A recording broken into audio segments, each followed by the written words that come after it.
Here we go, guys. So, guys, I need to know if everybody could hear me, and then I'm gonna see if everybody could hear Matt. Hello, Matt So, speaking. yes. So, can you hear us at all? Anybody? Anybody? Uh, it'll just take a second. We're only been on for 20 seconds. Can Oh, everybody okay. hear us?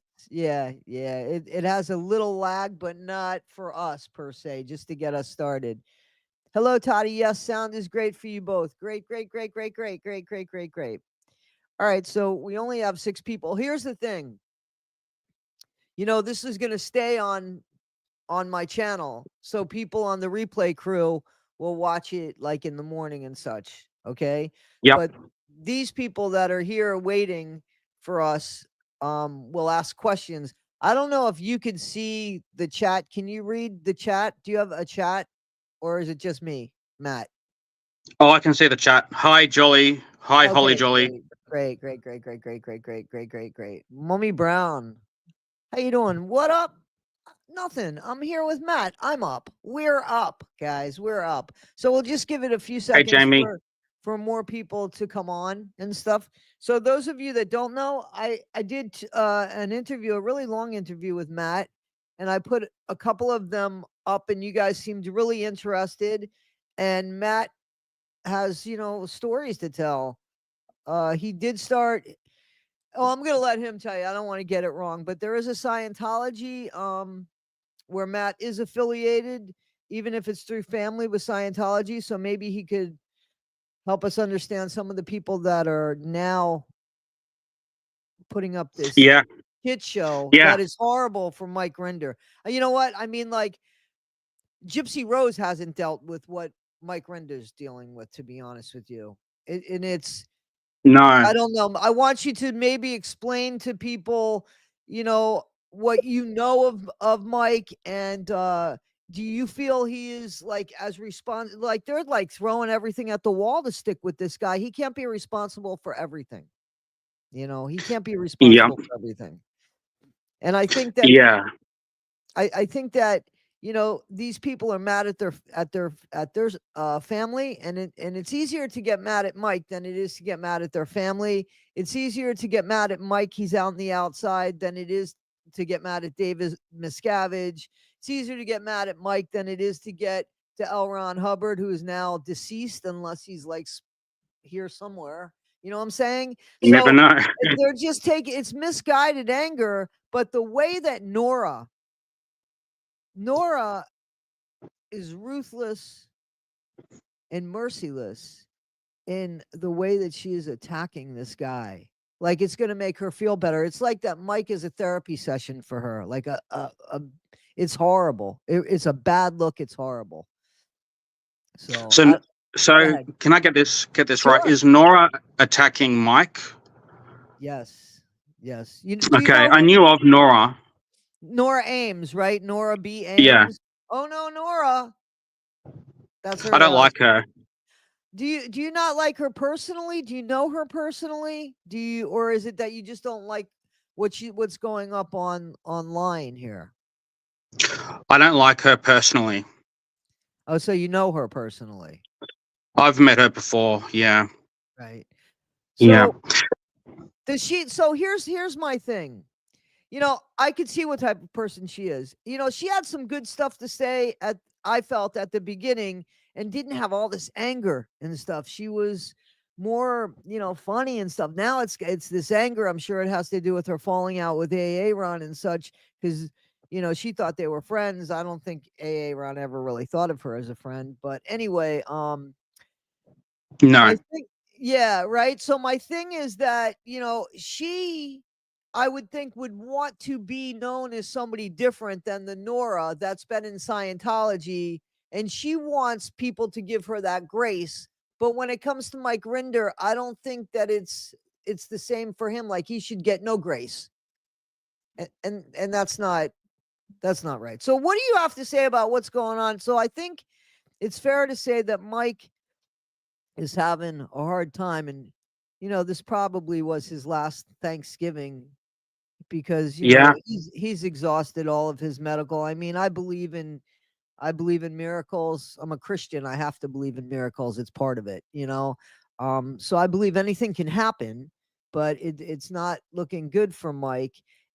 And what do you think? Like, you told me that you knew somebody that knew him, and again, and I said this behind the screen, I want to say it now.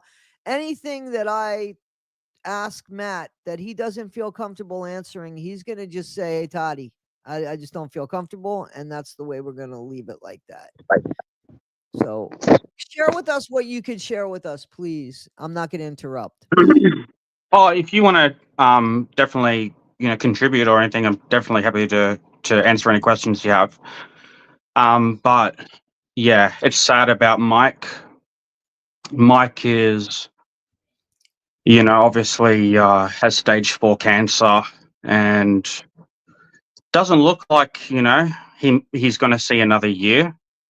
I hope personally that he can, because I still believe that he's really, he's actually helping people. I really believe that, especially the foundation that he created. It really intends well. And so, yeah, Mike is, and the thing is, weren't people accusing Mike of lying about his cancer?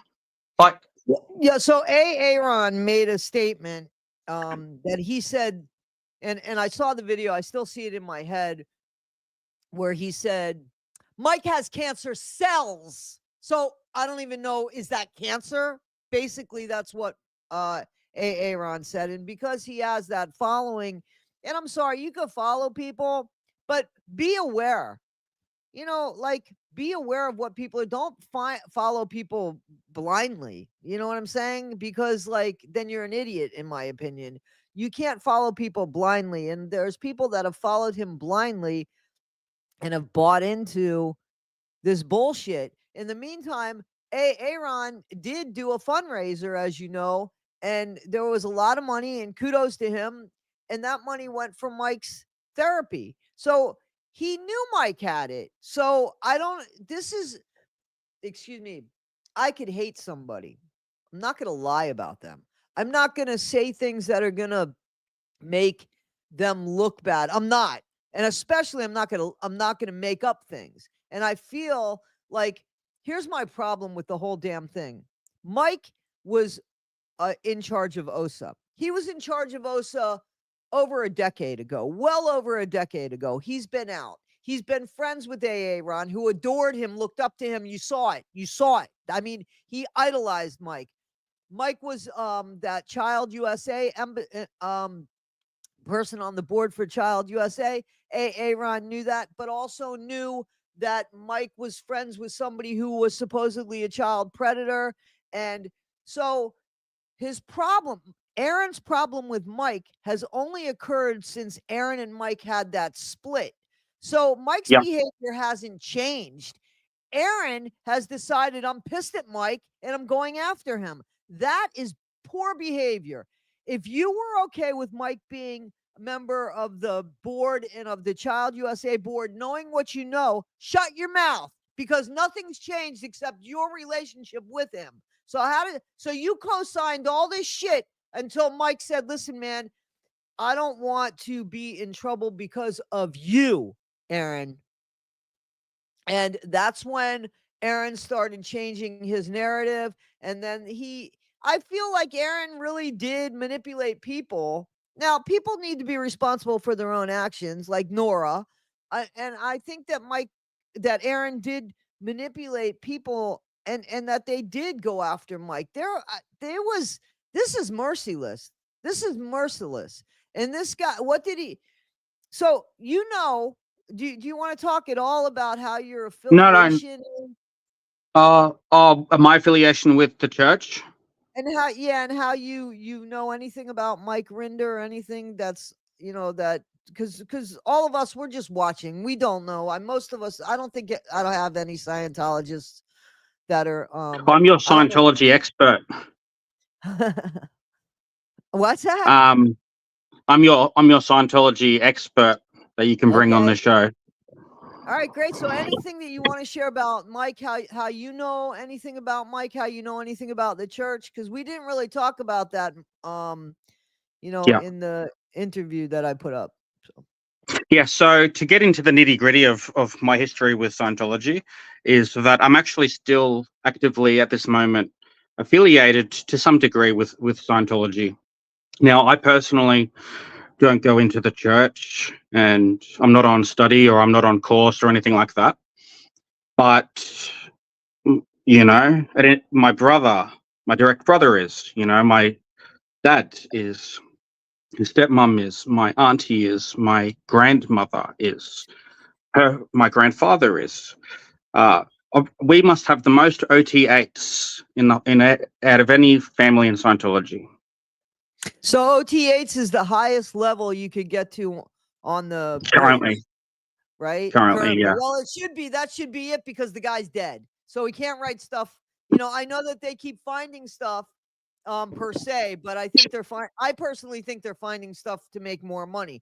I don't think there was anything more, yeah. but Maybe look. Currently, OT8 is the highest level, and they've been promising. They've been waiting in eager anticipation for 9 and 10, OT 9 and 10 to be released since early 90s. So what's that? Nearly 30 years. That's 30 years, pretty much. taking a long That time to write that. it's just around the corner. OT 9 and 10 has been just around the corner for 30 years. So I don't look. Who knows? It may or may not have been written, but I don't think that really matters at this point because reality is that if they want to change have you heard of the golden era of tech? A big So golden era of tech event? I've heard about it, but please explain because there's people in our chat that please explain what it is because you would know Yeah, it better than me. yeah. Sorry guys, I'm not on the chat at the moment. If anyone's been asking me questions, I Yeah, dip I'm in not and out looking. of the chat. Yeah, Yeah, I'm not looking at it either. They're kind of saying hello to each other. yeah. Anybody that's got questions, I'd kind of like to wait till the end so that you at least know what you're Oh, asking okay. and who Cool, cool, you're cool. asking to. You know what I mean? Because Yeah. they don't even know Yeah. much about your Scientology interactions or anything like that. So, Yeah. So I used to be a staff member briefly for the Church of Scientology. I was never a Sea Org member. And for those that don't know, Sea Org member is kind of like the Vatican of Scientology. It is the clergy.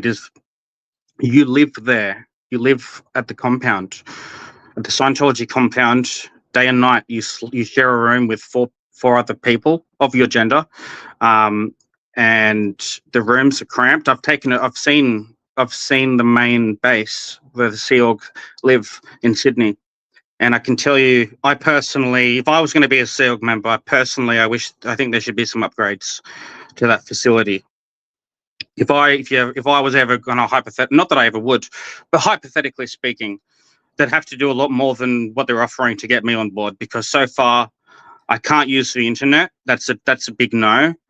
I don't get my private room. That's a big no. I get paid $20 a week or something within that range. That's a big no. I work 16 hours a day every day. That's a big no. So I don't know. I just don't see the appeal. Sorry for going off track there, but I don't see the appeal in Sea Org. But yeah, I worked for the staff, which is where you go to work and then you come in and you work from 6 p.m. to 10 p.m.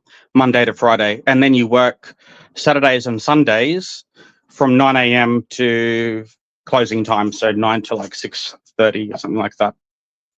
I was doing that schedule, and yeah, I didn't. They love bombed me. That's how they got me to join up to staff. They love bombed me, and I'm a sucker for flattery, and but they flattered me. your family was already involved in Scientology, yes?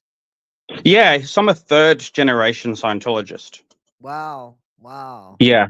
So, and I don't think you're going to find many third generations. So they were like, so L. Ron Hubbard was like driving the boat. at the Yeah. time. Not really, but Yeah. I mean, you know what I'm saying? Well, was he driving the boat? Who knows? Captain, he Yeah. was. He was. Um, I can't even imagine that guy actually Yeah.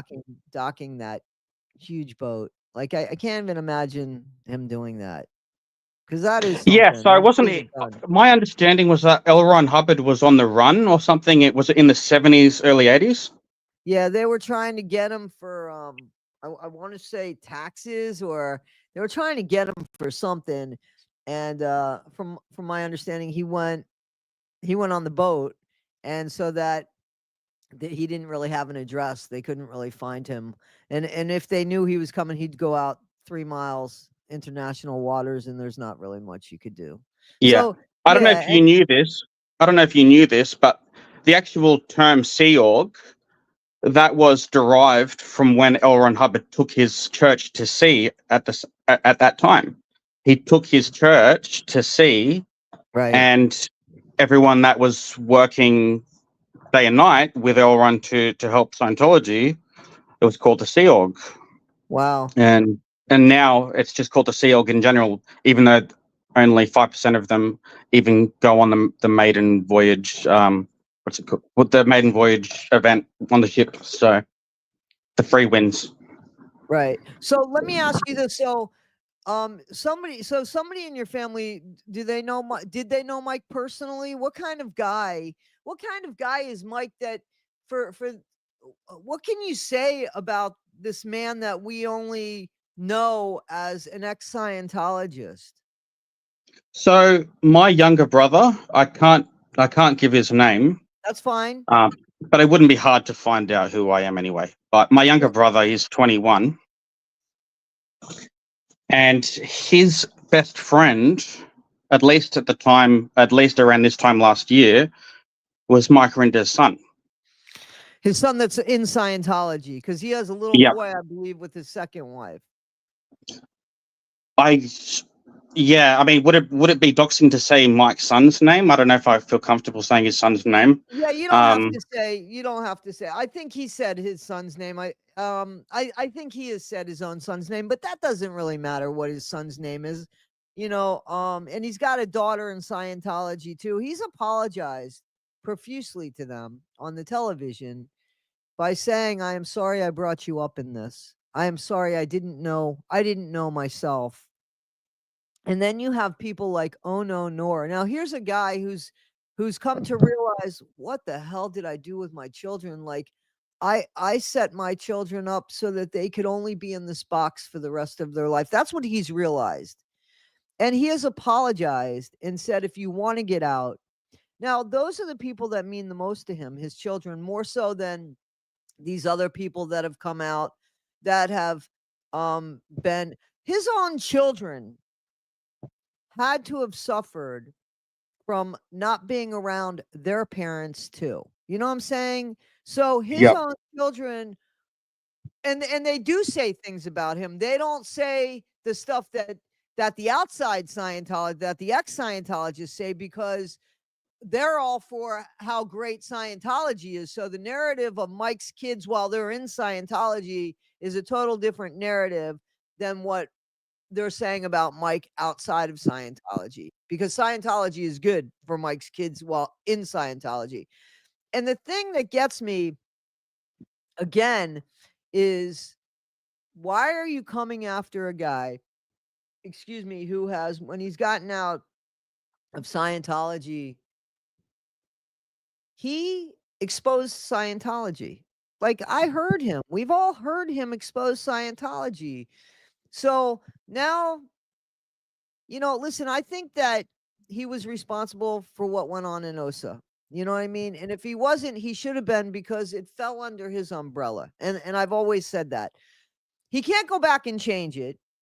He's been on, he's been on board for children. He's spoken out about Scientology. He has spoken to the FBI. Whatever they've asked him is what the FBI has asked him. If he got immunity, then he got immunity for it. I don't know. I don't know. But the attack that's going on with him now, do you know anything about it? Have you heard anything about it? They are. it is merciless. It is just, it's not a good look for anybody talking about this guy, and they want him, I guess, to fight back. You know what I'm saying? Like and they're never Yep. going to get what they want from him, because what they want from him is to go back in time and erase everything. That's what they want. They haven't, or they want him to apologize. He's apologized. We've seen him apologize many times. We've seen him hug Yeah. victims. I mean, I just don't. Is it for clicks? Is that how low you've got to go? I mean, like, to just, because Nora has gone on a campaign to just crucify this guy. This Yeah, is not. Nora's sick. Yeah, well, yeah, she loses. You know what? You're right. She absolutely is. She absolutely is. Even in the way she talks to her viewers that question her, like, so. Yeah. But her behavior in Scientology had to be as monstrous as everybody else's behavior in Scientology. And Yeah, oh, absolutely. you know what I'm saying? Like, so I mean, that's that privileged, entitled, arrogant. I mean, that's who she is, and that's what she took with her when she left. And Yeah, yeah. And she just looks stupid. Like, I'm sorry, but she just looks stupid and angry. Yeah.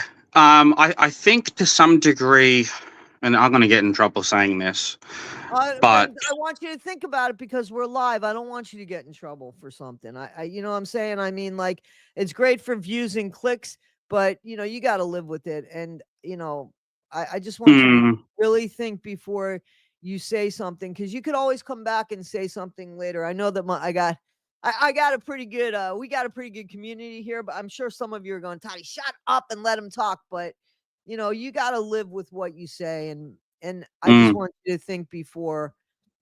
I'm not trying to tell you what to say or stop you from saying something, but you know, the internet is forever. Yeah.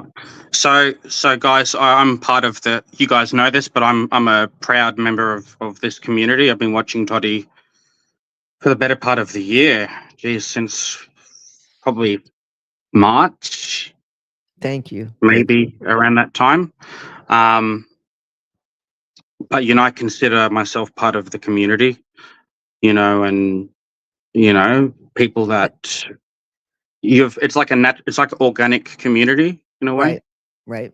Because people that listen to you, we all have kind of similar opinions in a way. Yep. That's true. Very true. Very true. So, what is it that you want to share? Can you just tell us a little bit about your story? Because, you know, I know that we spoke about it, and I know that, you know, it was an interview. I don't know if there was anything that you thought about later and said, "Oh man, I wish I would have went on and talked about this," yeah. But at the same time, I don't think you're ever going to look at a video in hindsight and go, "Oh, that was 100%." I think there's always things. Oh, I wish I said this better, or I wish I probably didn't say that. You know, there's always stuff, but for the most part, I'm glad that I didn't talk too badly about Scientology. And that's important to know, guys, because Matt has family that's in Scientology and has been in Scientology, and we all know that, you know, they have that horrible disconnection policy, and I'm not trying to make or want Matt to do anything that would cause that, because he's got a great relationship with his family. And I really do, yeah. And clicks and views, they're just not worth that. They're just not worth that to me. So that's why it's like, you know, I want you to say, but I want you to be able to live with what you say. You know what I'm saying? So. And I spoke to someone like a friend that I work with, actually, you know, and he's an American guy that met his husband about 20 years ago in Los Angeles, and both of them were, you know, I don't want to disparage them, lovely people, but they were actors, but you know, only had a few roles that were kind of known. Most people would know. and other things are like commercials and stuff like that. But definitely has a profile on IMDb, so is an actor to some extent. But his acting teacher was a Scientologist, and he taught, and he really looked up to his teacher. Is the light bothering? Is the light a problem, Toddy? I'm just No. You're good. You're good. And he's You're talking about Scientology one day, and I'm like, 1 in a million, you know? And so anyways, and I don't directly know, but I kind of know his acting teacher. But yeah. Oh. Sorry, Toddy, I've gone off track and I've forgotten where I started. We were just talking about, like how you were and how you came about, I being shouldn't be in talking about people at work. Scientology, your affiliation, into Scientology, and basically, what you might not have spoken about in the last interview that we did, if there was something that you wanted to expand on, or, Yeah. So yeah, I have an extensive history in Scientology. I did plenty of drilling, communication drilling, and I will say that there's a lot of stuff that I don't agree with. Plenty of stuff, more stuff than I agree with. But there is some stuff that I feel kind of hit the mark. So and people feel free to disagree with me, but I think that the communication course happens to be a very affordable, cheap course. But this is where the problem starts. You're doing the communication course, and so you're doing what's called TRs. TRs is in Scientology, a lot of the language is actually verbalizing acronyms. So even though it's training routines, I just by nature I just say TRs. right, So the right, right. TRs. And so in the communication course, you do TRs 1 through to 6, I think. No higher than that. Maybe even just 1 through to 4. But basically, TR 0 is you'll be sitting across from someone, maybe say a foot apart, comfortably, not each other, not legs touching, but maybe your legs are say half a foot away from each other, and you just start off, and you're in a relaxed position, and your hands are on your thighs. And TR 0 is your eyes are going to be closed, and you sit there comfortably with your eyes closed for say 15, 20 minutes. If you scratch or start coughing or you have any sudden jerks or movements or whatever, the super will say flunk. And then eventually you'll pass TR 0, you'll move on to TR 1, which is eyes open. So if you're looking into the other person's eyes. Right. And so I did thousands of hours of this maybe not thousands, but definitely hundreds as a kid growing up. And to some degree, it helped me with it's called confront. These drills are meant to be a gradient, like a step by step, to get you to confront, so that you're able to do the rest of the course, communication course. And honestly, the communication. I hate to be doing a promo for Scientology, but I feel like I am. But yeah, communication course I do like, but I don't recommend anyone actually do it through. Oh, yeah, I'm digging myself a hole here, Toddy. Okay, so let me jump in here. Okay, so and you know who you remind me of when you're talking, and I haven't spoken to him in a minute, but I found him to be a really great guy. But again, I haven't spoken to him in a while. Alonzo. So Alonzo, I don't know if you know him, but Alonzo, Was he former church member? He was, yes, he was. Yeah, was he a former? Yeah, I think I know of him. Yeah, and he's been on YouTube. It's called Alonzo's blog. Okay. So he, I would speak to him on the side, and he said, his problem is that they're throwing out the baby with the bathwater. There's some good stuff there. There's some good stuff there that, should be considered. And then there's stuff that is shit. So he said, and listen, if Scientology was all crap, nobody would have joined it. So I believe totally that there is some good teachings in there. Listen, Leah Remini, everybody that has left Scientology that I have heard speak has this confidence, including friggin' Nora. They have this confidence that only came from Scientology. Now that's true. Yep.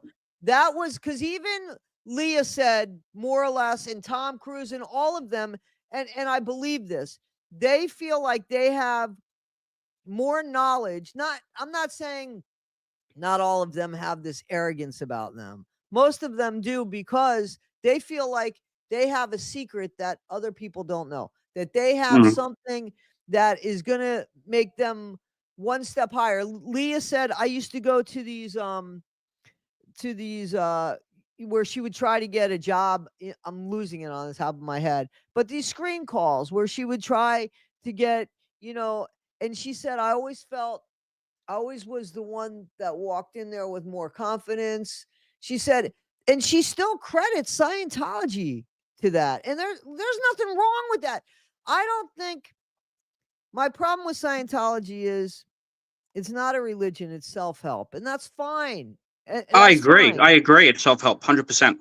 And that's what it came out as. I remember the Dianetics book. I have a Dianetics book.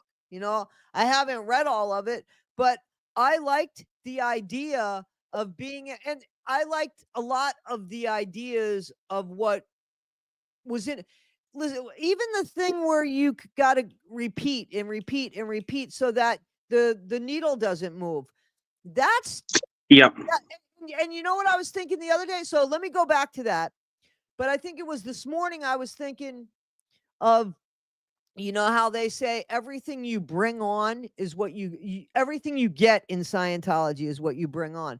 Well, that's karma. You pull it in. But that's karma in every other religion, in every other walk of life. That instead of it being termed the way it's termed in Scientology, it's friggin' karma.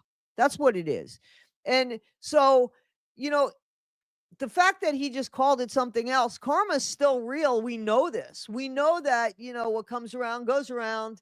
You know what I'm saying? So it's not something that he came up with. He just reworded it. He was a writer. He wrote more than anybody. You know what I'm saying? I mean, it might have been crap, but he had some sort of understanding of the English language. You know what I'm saying? So he definitely had that working with him and for him. And then with the needle bit where you repeat and repeat and repeat until the needle doesn't move. Well, if you go ahead, so I've had to I've spoken about my dad and my dad passing, and I spoke about Jen, my ex, and her passing. And when I first was talking about it, I would break down, I'd start crying. But the more that you do talk about it, the more you get past the crying stages of it. It's not like it still doesn't hurt in your heart, but you're able to get through it. That's why people practice over and over again speeches and routines and obituaries and anything that somebody needs to, they need to do it over and over and over again, just like that needle exercise. It's just like that needle exercise. So it's not that he invented the fucking wheel. He didn't. What he did was he found terminology to hit a certain part of society at a certain time of society, and he was a genius about that. I will not take away from him. The fact that it got to his head and he turned it into all this shit, like how much money can you really spend in your lifetime? The guy died in a double wide trailer. Not that there's anything wrong with the trailer. I have lived in a mobile home. I don't have a problem with it. I wish I could go back and live in that mobile home because I was quite happy there. You know what I'm saying? But so I don't mean anything about that. But he was just a regular guy. And he could have just, what happened in my opinion with him is ego came in and all this money came in, and it was a recipe for disaster. And he had people looking up to him. I'm sure, without any help. And then he exploited that. That's what I think happened with L. Ron Hubbard. You know what I'm saying? And Yeah, and then he just started writing more and more shit, just like his books, to get stuff to keep Yeah. going. You know, but had Honestly, he I left think, it at yeah. Dianetics, it would have been such a great. I mean, like, there's so much. I believe there's so much confidence that you could find in that book. To be honest, I really do, and I haven't read all of it again. So Yeah, I think the reason Dianetics took off is because there was a lot of kind of pseudoscience stuff going on around that time. And I think L. Ron Hubbard with Dianetics, I think to some degree he believed it. I think to some degree he believed Dianetics, to some degree. And, you know, basically it's not hardcore Scientology stuff that you would, you know, like a lot of it when you read Dianetics doesn't actually sound so crazy on the spectrum of I 1 to don't think 10. I don't think Dianetics was before Scientology. Am I correct? So the craziness of Yeah, the it's the precursor. Scientology. So the Yeah. craziness of the Scientology and the whole Xenu. Sorry, those that are Scientologists, Xenu is at the end of this shit. So all of that stuff, that's part of Scientology. That's what he turned, because supposedly, and I believe he said, hey, the only way to make money here is to turn it into a religion. He took something that was self-help that people believed, and I think honestly, it manifested itself, and he followed it and said, let me take reign of it. And that's what happened. But I think the Dianetic self-help would be seriously, that book would still be standing as one of the better self-help books today if he wouldn't have drawn in the Scientology, if he would have just left it alone. The fact that he tried to turn it into a religion was when everything got shit upside down. Yeah. And he made a lot of money. He made plenty of money off of the Dianetics and even the courses that went with the Dianetics. You know what I mean? So the fact that he turned it into something else was just something that's where I feel like he just, and his ego got involved, and all these yes people came in, and it was just a perfect storm. And that's what it turned into. And now David Miscavige is on this broken yacht trying to get through the ocean, and he's changed. Is he actually on the yacht? No. Oh, okay. Okay. Metaphorically. I don't know I where was he's like, that's not out know. of the realm of possibility, though.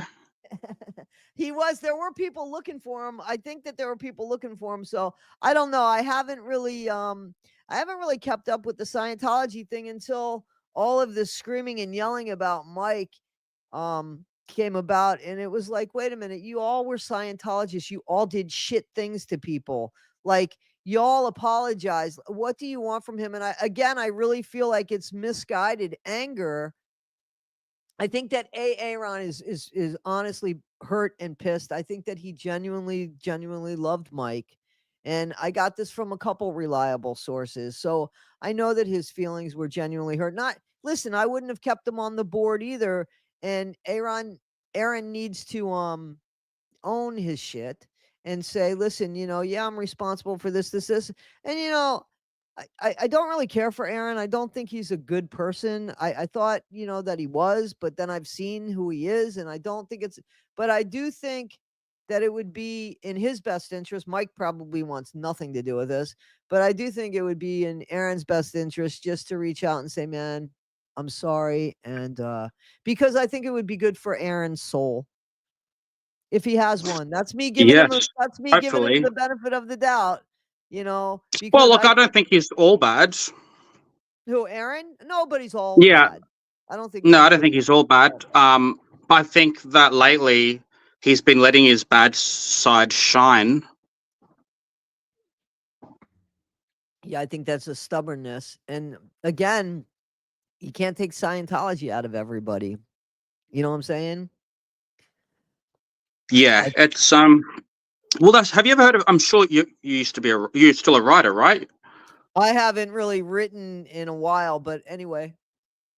Have you heard of the quote, if you gaze into the abyss gazes back into you? Yeah. And I was like, that's a powerful quote, but I got no idea what that means. And then someone said, oh, well, something that you engage with leaves its mark on you, or something like that. Well, I think if you gaze into the abyss, you can get lost in that, right? Like, Yeah. it's like, so, and I think that I take that as if you gaze into the abyss becomes part of you. That's something you're always trying to, like, kind of figure out. Yeah. So That's the way these that I. people were deeply, sorry, Toddy, these people were deeply entrenched in Scientology for many years, and they've done all the same TRs that I've done, and maybe even more courses than I. They've worked on staff certainly longer than I ever did. But even though they're not Scientologists anymore,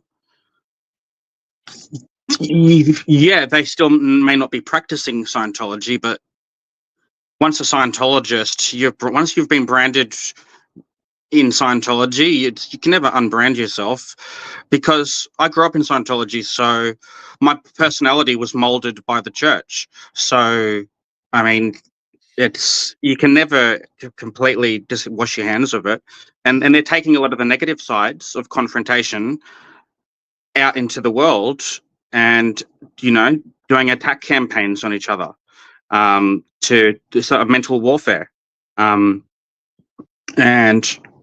look, that's where being good at confrontation and being confident and stuff, communicating, that's the bad side of that, because you're totally not afraid to have bad confrontations that could lead to danger. Right. And that's abnormal. Most people shouldn't be totally comfortable being in a negative confrontation. Right. And there's people that get high off of that. Their endorphins go Yeah. wild off of that. And Nora, in my opinion, it does. Like, she just if you watched any of her videos, they're so hateful, and yet she's enjoying that, because listen, we're all friggin' human. We work the same way, basically. So the anger, we all have anger, we all have happiness, and it comes out of us, right? It comes out of us. So Nora, she's got a portal to Mike Rinder, like if Mike admits to everything she wants Mike to admit to, I'm telling you, she'd still fucking be miserable. Yeah, Because no, nothing will ever be enough. Mike is not her problem. Whatever her problem is inside of her. She really needs to work that out, because it's just all over the place. It's so vile. It's so vile and so ruthless, and it's really uncalled for. It really is. Yeah, he's very sick. I don't think he wants to be dealing with that. He's sick. All his attention is on his health. He just wants peace and quiet. And some people that are attacking him endlessly and ruthlessly, to a man that has cancer, very, very, very sick, I think that's disgusting. I think they should be ashamed of themselves. Absolutely. Because again, Mike has been out for so long. Where was this vitriol when everybody was getting along? Why was his behavior okay? The behavior hasn't changed. You know what I'm saying? The relationships have changed. So why it would be like me going back and I've ended relationships because of bad behavior, because I feel like, whoa, if you could do that shit thing to that person, I can't co-sign that. And that lets me know that you could do that shit thing to me and anybody else. And that shit thing that you did has crossed the line. It's not specific to that person, it's specific to you. I can't be friends with you anymore. It's not that I've kept that friendship going. And then when me and that person have that falling out, I say, oh, by the way, what you did 10 years ago was pure shit, and I'm going to keep bringing it up and drudging it up. But while we were friends, I didn't mind. No. Either I minded or I didn't mind. It didn't matter where we were in our relationship. It mattered how you were behaving and how I behave. You know what I'm saying? So you can't, you only are holding this guy accountable, or trying to hold him accountable, for the fact that him and Aaron had a falling out, because everything was fine. Mike was between a rock and a hard place regarding having to be part of removing Aaron from the foundation, the Aftermath Foundation. Yeah. I don't know if anyone's seen Mike's videos that he posted, say, 15 days ago, or it could be later than that, or earlier than that, whatever.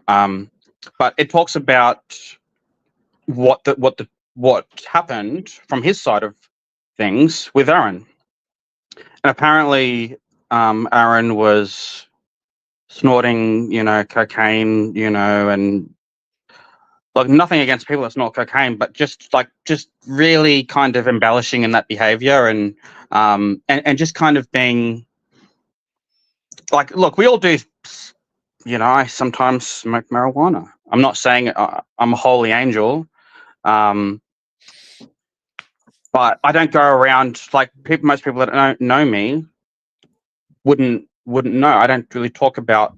I don't show off. I did drugs and that. Not unless the person that I'm talking to also does it too. Right. But apparently he was like, I'm the king of cocaine and hookers. Right. Right. First of all, like, what an idiotic thing to say to like your group of friends who are and who have wives, and the wives are all like they're not going to find that funny, Right. you know. Right. Right. Right. And he's openly saying, "Oh, I'm the king of cocaine hookers." To like, was it Claire Headley? Mark And Mark and Mike. and Mike. And look, honestly, I'm not against doing cocaine. I may, find Right, myself right. in a situation where I might be doing it. Right. Right. Right. I don't actively do it or look to do it, but like, there's a difference. So getting calls left and right.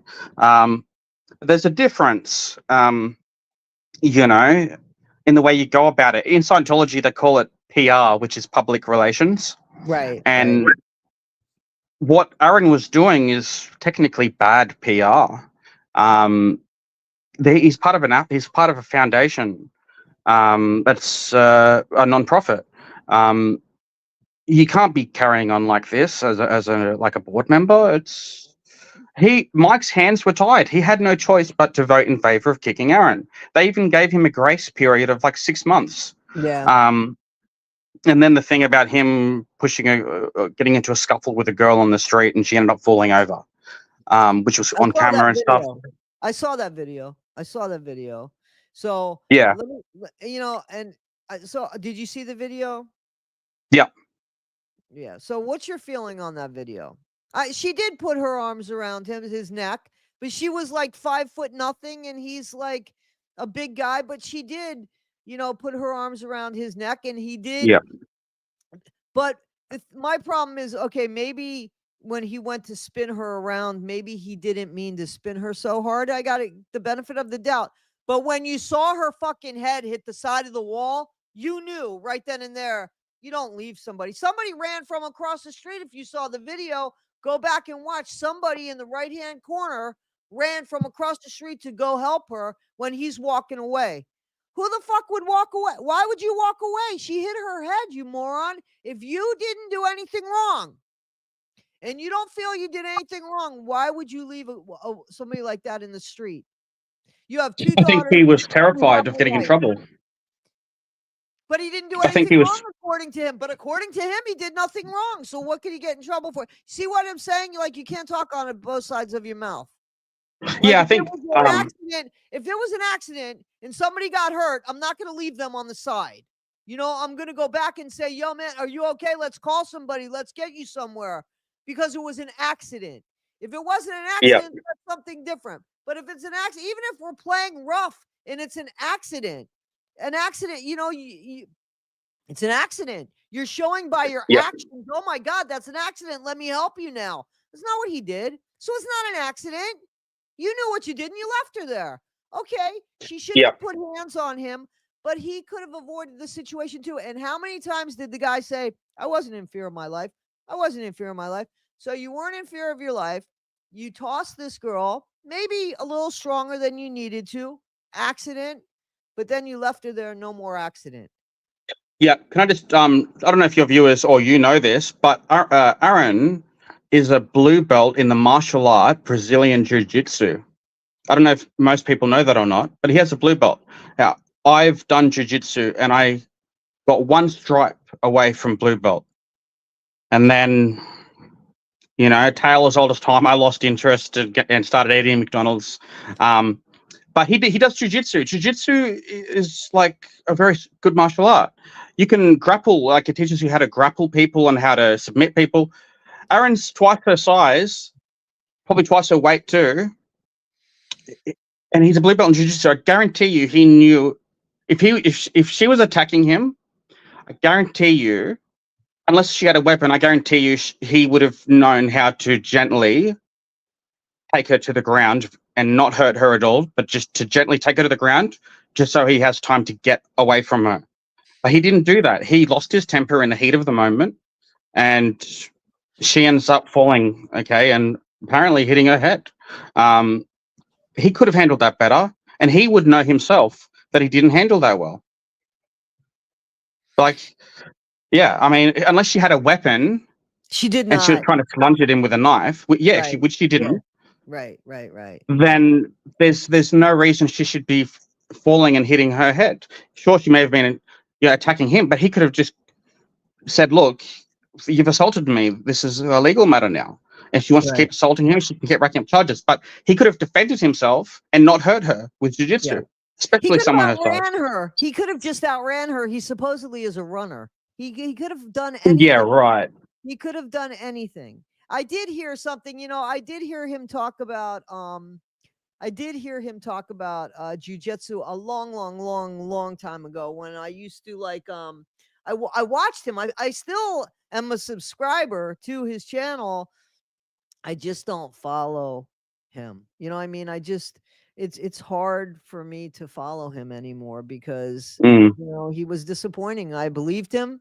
My videos started out with being on his side, and then Yep. and even when he did that video, I said to myself, the video where he's just like kind of teasing us more or less about something that happened in California. I said to myself, and I even put in the video, unless something really bad happened in California, you know what I'm saying? And something really bad happened in California. And Aaron, he doesn't speak to a lot of the people that he once seemed to speak to, which I have friends for life. You know what I'm saying? Like, I have friends I can go back 50 years and point out my friends, you know what I'm saying? But Aaron, even with content creators, we've seen something happen with him that has just turned to my way or no way. My way or no way. Nope, you can't have Yeah. ways. And that's not reality. That's cultish. They're very cultish. Yes. Definitely not What reality. an irony. Right? Isn't that crazy when you listen? Okay, so hang on. I just want to say one thing because we got some people in the chat that. So Matt is somebody that I did an interview with. I see some of you go, who is this guy? Who is it? Was he on a reality TV show? Matt, were you ever on a reality TV show? Matt, what happened? I guess we called him out. I don't know what happened to Matt. Hopefully he'll come back. I don't think he was on a reality TV show, but he was somebody in Scientology. And so Matt's family, I believe, is still in Scientology. Matt is no longer in Scientology. You're back, Matt. Sorry, I But Matt, disconnected, guys. Where were we? Sorry. okay, I'm just telling people who you are. Oh, okay. Yeah. So Matt is his family is in Scientology. He's not so much in Scientology. And Matt, I interviewed him originally because he had spent a decade in an Australian prison. And so we talked about that. So that's what Matt's got going for him. And in the meantime, Matt's out and he's been doing great things. And Matt also is going to start a YouTube channel. And I'm going to tell him how to put this video up on his channel so that maybe this could be your first video introduction to everything. Yeah. I can help you put it up on your Sure. channel. And then you would just, Yeah. going on this. So, anyway, somebody told me I broke something, but I don't know what I broke, so it doesn't matter. I guess it's a good thing. Oh, there we go. So, anyway, that's what Matt's story is, and Matt knows some of these people firsthand. Did you ever interview with Aaron or Nora? Didn't you do like an interview? I thought you said with Aaron before, or no? No, Have you ever met him personally? Have you ever met him? no, not Aaron. Never met Aaron. I used to be a subscriber, because I used to resonate, because without giving too much away about myself, I definitely, there's things about Aaron personally, that I'm definitely can relate to, and I feel for him, on a lot of things. And I still love his video, but as soon as he parted ways with Mike, I was just like, the way that Aaron was going about it, and the way Mike was going about it, I was like, and plus I always liked Mike more than Aaron personally. Okay. So I just went with Aaron. I just went with Mike. Right. But I think that Mike has a guy that worked for the church and held a very volatile position for years. And yeah, his children, yeah, he maybe saw them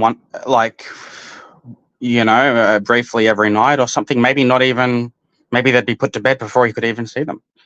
But I don't think his relationship, I don't think he saw his kids as often, because they're in the church. All of them are working. And if they're not working, they're being cared for by a Sea Org member. Right. Right. But yeah, I think Mike, yeah, okay, fine. He used to be the spokesperson and also the spokesperson for the church as well, but head of OSA, and was definitely going against criticism. But people trust me, people make mistakes. And he's speaking out against it now. All Mike wants is just to be in touch with his kids. That's all he wants. So let me ask you this. So we know that Mike ran OSA, but is that a job that Mike applied for, or was that a job that somebody said, "Hey, Mike, now you're going to run OSA"? Well, Mike was pretty much on staff during the inception of David Miscarriage. And so Mike was definitely at the top echelons of the church around that time period where David was taking over the church. So yeah, Mike, and there used to be no need for an operation of special affairs. And I think its predecessor was something else. There was a predecessor to the OSA, Operation of Special Affairs. Yeah, Predecessor was the one that attacked the IRA. The IRS. Yeah, so the church waged war on the IRS. Mike, because that was before Mike was Mike may have been on staff. Yeah, so Nora is like accusing him of that. Like Nora is saying that he was the one that like blackmailed all of the IRS, and they didn't blackmail them. What they did was they tried to get lawsuits against. I thought it was brilliant, because they got tax-free. I mean, I'm not saying it's right. I'm saying it was a brilliant move, because they shut down the IRS. You know what I'm saying? And there's times I'd like to shut down the IRS. Trust me, they've come back at me 7 years later and said, "Hey, you owe this, and not only do you owe this, now you owe more because of all the penalties. In the meantime, you didn't even know you owed shit. So why are there all these penalties?" So the IRS is ruthless too. So anytime somebody gets something back on them, I don't have a problem with it, because I think that they're both corrupt. But it wasn't Mike Rinder, and it certainly wouldn't have been Mike Rinder that did it alone. So I guess my question is, I don't know if Mike was involved in that. Yeah, but here's the thing: like, could Mike have said, "Listen, I'll run OSA," and David Miscavige, okay? Or is it more or less, "Listen, David Miscavige saying to Mike Rinder, you're going to run OSA"? Yeah, I don't think he volunteered for that role at all. I think he probably dreaded being offered the job. Honestly, I think he dreaded it, because he would have known what he was in for. That's that's a job where you'll never get it right. You'll Right. like you'll never get it right because there's always going to be a bad reaction. So there's always going to be a point of criticism. So and plus you're working with a person who's described as being a micromanager and described Who the allegedly hell would abusive want to person. work under? Exactly. Who the hell would want to work under somebody like that? And then you hear how Mike was treated poorly and thrown in the hole and beaten and Yeah, all it's that. horrible. He couldn't leave then. So again, how much control did Mike have when he was in OSA? And what would have happened to Mike had he have not been? Had he have said, David, probably not the job for me. You know what I mean? I don't think that would have, I don't think that Mike would have had a choice. I don't think that Mike can do enough for any of these people because again, this is misguided on this guy because it's easier to be angry at Mike Rinder than it is to be mad at your own parents that let you down. It's easier to be Yeah. mad at Mike Rinder because he's more accessible than David Miscavige. Because if you really want to be mad at somebody, be mad at David Miscavige or L. Ron Hubbard. Be mad at them, not the people that were put in these positions that if they didn't do what they were supposed to do, they got thrown in the hole. They got their own family taken from them. Like there is just no grace here, especially with Nora, who has just jumped on a bandwagon, in my opinion, to get on side again with Aaron and to just get clicks and views at the expense of just murdering this guy. Like just I'm telling you, Yeah, they're making him. ruthless, they're horrible. They're despicable. They're disgusting. Yes. Yes. They're depraved people. Yeah, definitely. So now you're out of the church, yes, but your family is still very much involved in everything, and they live in a different country than where, like, they don't live in the United States. I mean, right? They don't live in the United States. Your family doesn't. They go Basically to they don't live there, no. But they're always involved. they're usually over there at least twice a year. Yeah. I mean, it's a touchy subject because I there's so much stuff. Right. I have I a don't want gold you to get in mine. I any have a kind of gold mine. right. I So have a let me gold just mine ask of you stuff. this. Yeah. Let me ask you this. So Scientology, I don't, again, I don't want you to say anything that you have to that is going to cause a disconnection or any hardship, and I mean that. Oh yeah. Look, I'm sure. Look, even if it came to that, I'm sure I'd be able to work something out. Okay. To stay in, because my relationship with my dad is a very good relationship. He really is. My mum's not a Scientologist, but he's closer to me. I'm closer to my dad than I'm closer to my mum. Right. Well, Right.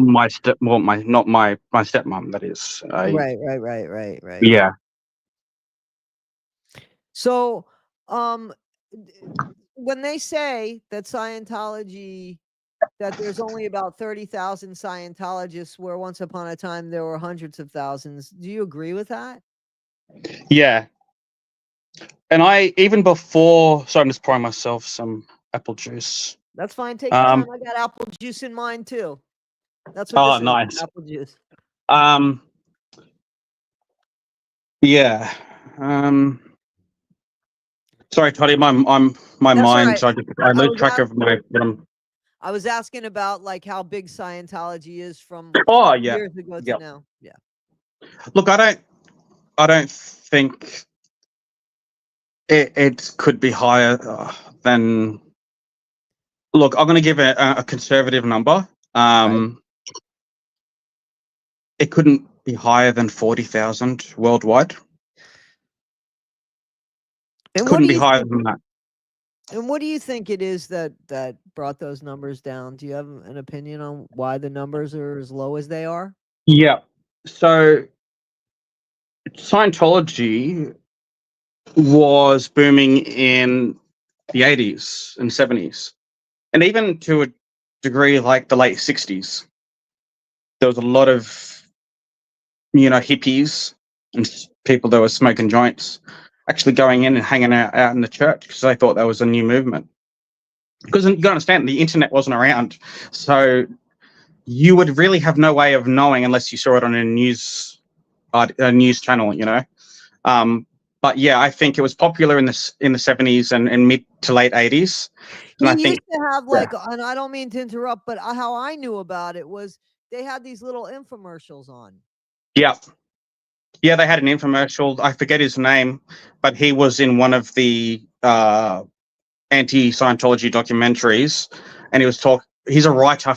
His name escapes me at this point. Yeah, I know. But, I know who you're talking. Bald-headed guy. Yeah. Yeah, I know who you're talking about. Yeah, I forget his name too. Yeah, he's got problems now with the church accusing him of SA. So, and that was never accused of him before then. He's got 2 daughters, and yeah, I know who you're talking about. I forget his name too. You only need to look at a woman the wrong way inside of the church, and and that will be recorded, and will be used against you if you know you get on the wrong side of the church. Right. Yeah. So, but anyway, so you were saying, you know, when I was saying, well, what do you think brought it down? What do you think brought The internet? down? The internet. Really?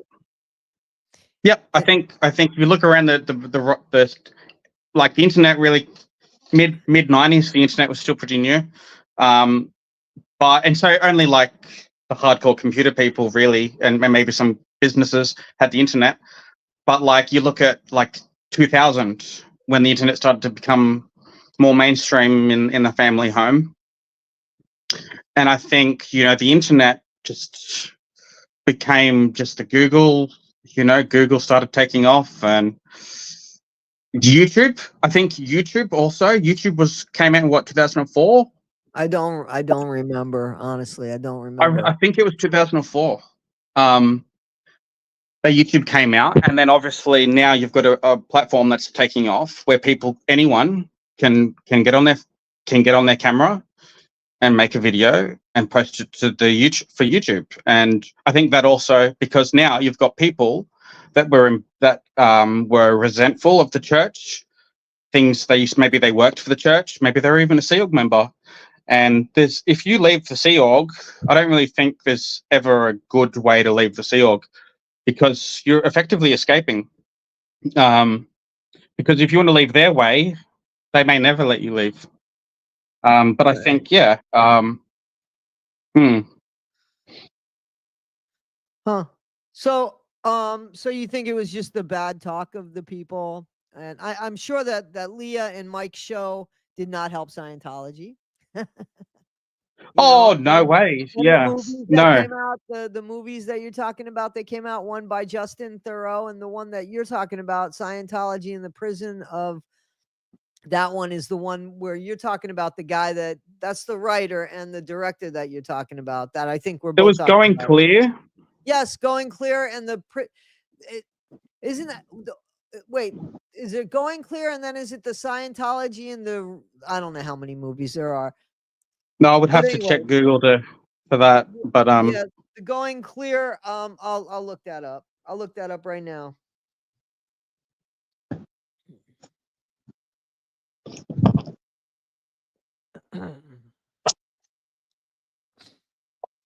I'm just reading the chat. Matt, if you had the knowledge. Going Clear, Scientology in the Prison of Belief. That's the same. We're talking about the same one. And the director on that is that's the guy we're talking about. Is it Paul Haggis? That's it. Yep. Yeah, Paul Haggis. Yep. So that came out and Alex Gibney as well. Let's see. That came out in, I saw something on this came out in 2015, Going Clear.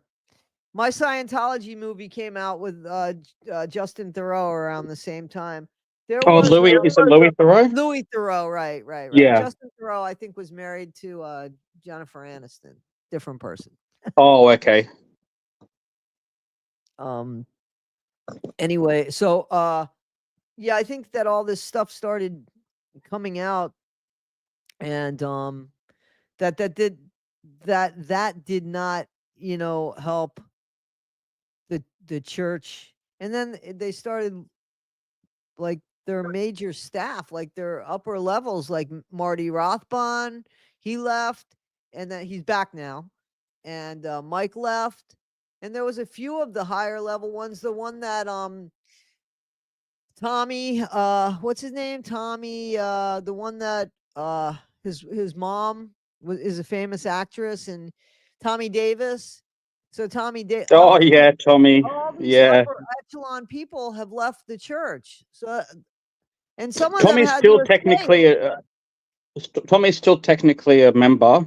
So is Marty, but you don't hear shit about him. I honestly think that they're just paying them to keep their mouths shut. Honestly, that's what I think Well, is on. Marty's already gone as far as you can go in attacking the church, and he must be the only person in the history of Scientology to attack the church like that, and then be able to make amends with the church. I I think don't think that's I don't think he made amends. I'm serious. I think what happened was there was a lawsuit, and because how does he make amends and nobody else? Come on. So I think well, that yeah.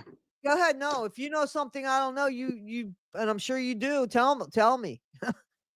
Well, I mean, I guess I used the term amend, make amends loosely, but they would obviously have an agreement.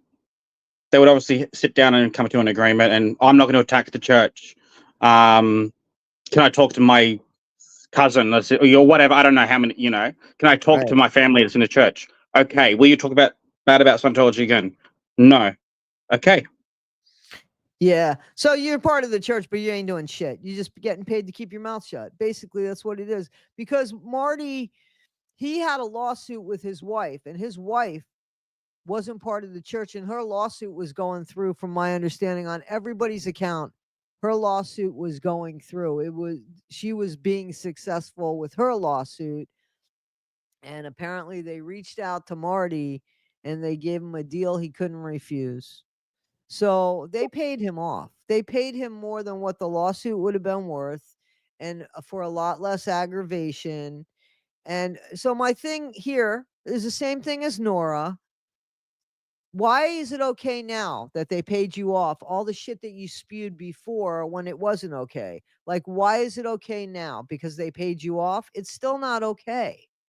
You know what I mean? Well, I think they wanted him to attack anti-Scientologists on YouTube. I think Scientology wanted to use him. Look, this guy who attacked the church is now defending the church and attacking these critics. I think that's more what was their vested interest, was to Yeah, and to have get that someone. lawsuit, Yeah, and to get that lawsuit to go away. And definitely to get that lawsuit to go away as well. Yeah, again, my problem with Marty is the same problem that I have with Nora, the same problem that I have with Aaron, and that is the behavior that you were talking about all of a sudden doesn't matter to you because you're getting paid for it. You made a deal with the church. In the meantime, he was saying horrible things about the church, how dangerous the church was. He wanted to keep everybody, Marty Rothbard, he wanted to keep everybody away from the church because of all the poison. And they were squirreling him and they were doing all of this shit to him. And then all of a sudden he kept quiet and went back to the church.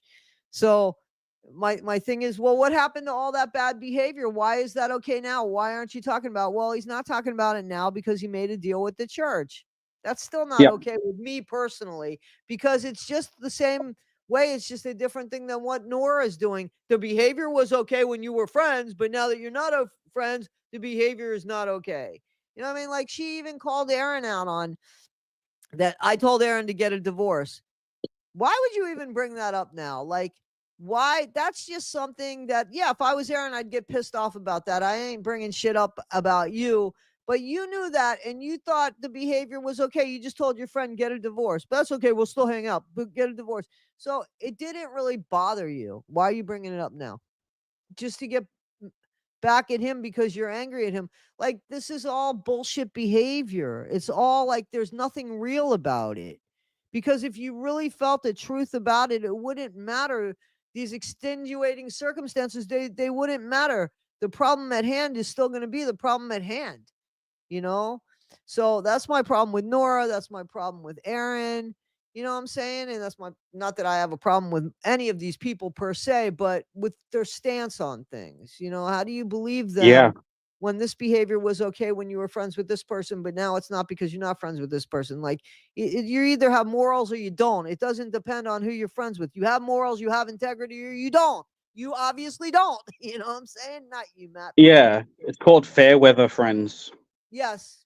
Yep. Yeah. So I know, just talking about the weather and some. So we have somebody that's saying, there are a few people out here saying, my friend was in Scientology, lived in Clearwater. I hope she's out of it. It seems like a monetary investment is the ultimate goal. Okay. So I guess her friend passed. Annie, I'm sorry about that. So Matt, do you want to talk about a little bit about, the time that you spent in incarcerated, and because I think that that's a survival story. That's a story that I know can definitely give people hope and can help those people Yep. that feel like this is the end of Yeah. it, you know? So Yeah. just Prison yeah, is. encapsulate, but start with, kind of what happened, and how you ended up there, and how you survived. And I'm sure some of the Scientology techniques that you knew helped you while you were incarcerated. Oh So yeah. Yeah. Yeah. by all Yeah. means, you got to give credit where credit's due. I'm not saying, because I never said all of Scientology was bad. Never once said all of Scientology. I believe that Dianetics, a lot of Dianetics is good. So maybe talk about that, and then how you're doing now, how it was a little Yeah. bit hard to get on your feet, and yeah. Yeah. So you brought up Scientology possibly benefiting me, like in terms of like the confrontation and the communication drills and stuff like that. Absolutely, it does. And there's even in Scientology, there's a thing called the conditions formula, and I'm going to paraphrase it as best I can. But basically, the conditions is when you start off in a new environment, there's already a pre-established group that's running things or whatever. So the condition you should be in when you're brand new and no one knows who you are, and but you're going to be part of this environment, is called the no. Oh, forget the name of the condition. It's called non-E. It's called non-existence.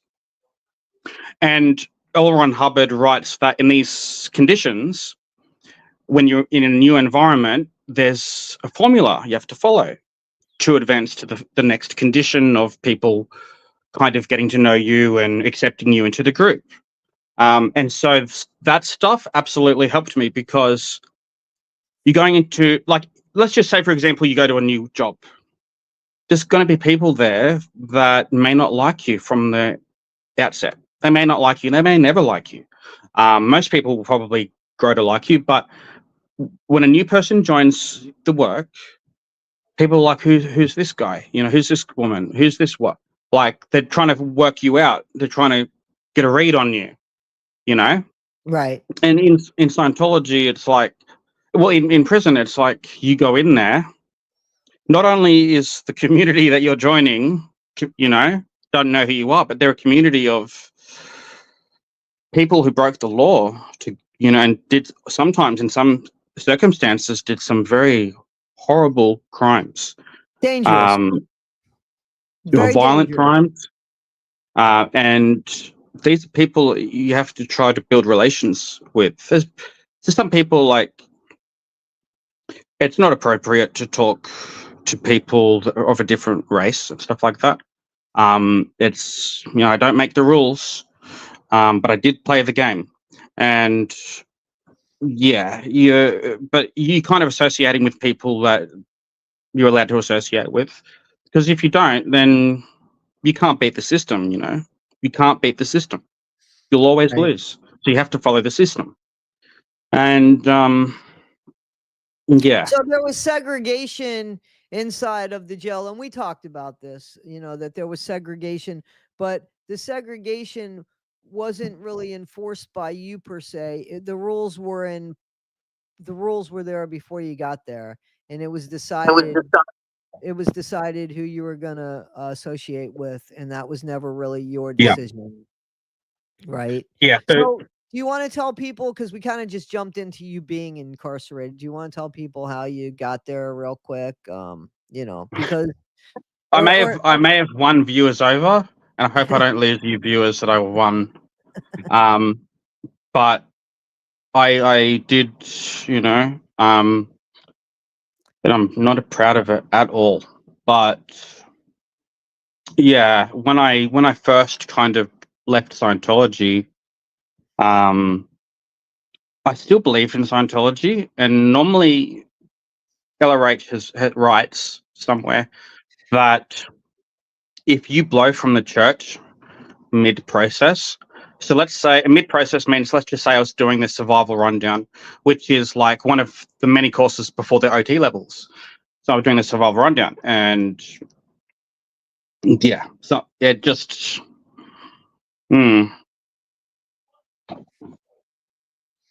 all right, so let me help you get back to it. So you can read me like a book, Toddy. yeah, not a problem, because I see that your mind is going to a lot of places. So Yeah, I need someone to help yeah, keep me on so track. yeah, so I just want you to explain. You're not going to lose anybody, because this community is not built like that. Okay, so just explain to people what happened between you and your girlfriend, that because you were defending somebody in your mind, Yeah, you were defending her. So just tell the story about you know about what happened that caused you to become incarcerated, because I think people could relate to losing their temper and catching it later. So you said that yeah, when you left Scientology, you yeah. did go astray a little bit. You I went started mid-process, dabbling, which is bad. Yeah, and you when you started leave on, dabbling. yeah. Yeah. So okay, so we got you back there. Okay, go. You got me back. Yeah. Okay. So I was talking about going when you're doing the survival rundown or something, or any course like that, and you just blow and you don't finish your course, or you don't turn up for your schedule. That's called blowing. And if you blow mid-process when you're doing like an auditing, because there's some processes that are auditing, and if you blow during auditing, that is a big red flag in Scientology. It's like he was, doing spiritual counseling and working through something, and then had a big reaction and walked out of the church, right? Right. So they Right. say that when someone is mid-process, they're living in hell, And I believed I was living in that. I was just an evil person. I Right. just felt like I'm seen as the bad guy by everyone. I wasn't like disconnected from her or anything, but I was definitely. There was a time where people were kind of treating me like the bad guy, and I was like, well, look, if I'm the bad guy, I'm just going to be the bad guy then. And that's kind of the attitude that I took on. But yeah, so I was doing a lot of like, it's called speed, and then I was doing like some cocaine here and there, and eventually I came across someone who offered me methamphetamine, and life was downhill from that point forward. It really takes your soul. It takes away everything from you. The moment you decide to take that first hit, you're stepping into a doorway into a dark world. And so there was a lot of extenuating circumstances, but I was with my girlfriend, and my girlfriend at the time was severely emotionally damaged. She was, in my opinion, I don't know for a fact, I don't know any of these things for a fact, just what I've observed and what my ex-girlfriend had told me at the time. But her mum was like kind of abusive. Her dad was nice to her, but the dad was always working, and she was at home with the mum, and the mum was like kind of abusive. I mean, I don't want to compare it to a Gypsy Rose situation, but the dynamic is actually similar in some ways. Like Well, we the all know mother is quite, Gypsy Rose was not abused, so we we all yeah, know no, that Gypsy was Rose is, yeah. But and so it started off with the mum being abusive, and she was actually still living with the mum. She was older than me. She was probably like 39, 40 at the time, or sorry, mid 40s at the time. But yeah, the mum was, and then it turns out she told me one night, and look, yeah, I don't want to give too much away of their personal stuff, but basically the brother had assaulted her at least one time, in a sexual way, growing up. And I don't really want to get into the story of that just because right. it doesn't really matter. And so the mum never believed her about what the assault that took place, and she just had no self-esteem and no self-confidence, and was just like a doormat, and but totally content with just being a pushover in a doormat. And sometimes, look, there are situations that are hard to navigate through, and sometimes you just got to swallow your pride. I understand that, but yeah, she told me the story, and the mother loved the son that did this, had a great relationship. Um, but yeah, look, she was always talking about just how she always wanted to die. And I could, like, just, yeah. And it was just heartbreaking for me. And so I guess in a way I kind of got Gypsy Roast. And it, yeah, in a way. And but anyway, she left me, and I wasn't so much hurt that she left me, but the only thing that was stopping me from confronting her brother was us being together. Since we weren't together anymore, and I found myself back in Sydney, I was like confronting him, and um, it started off as just yeah, kind of an argument that I had multiple chances to probably de-escalate and walk away, but I chose to actively escalate. Just the state of mind that I was in. The drugs didn't help, and I think that he actually got scared, and I think, like, he was actually scared, and that's why he produced a knife against me.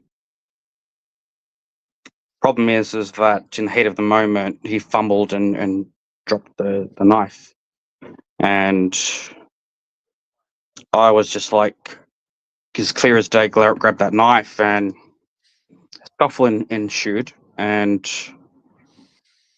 he did get stabbed 3 times, and I did attack him. I did stab him, and I hate talking about this, just because I really feel like I should be in jail for life. Sometimes I really feel Okay, but like for that. he's not dead. Is he dead? No, he didn't die. He survived due to my help. I actually helped. So Actually, you gotta I was the one that you called the gotta put ambulance. that in there. Please put that in Yeah, there. Put that in your yeah. Sorry. story.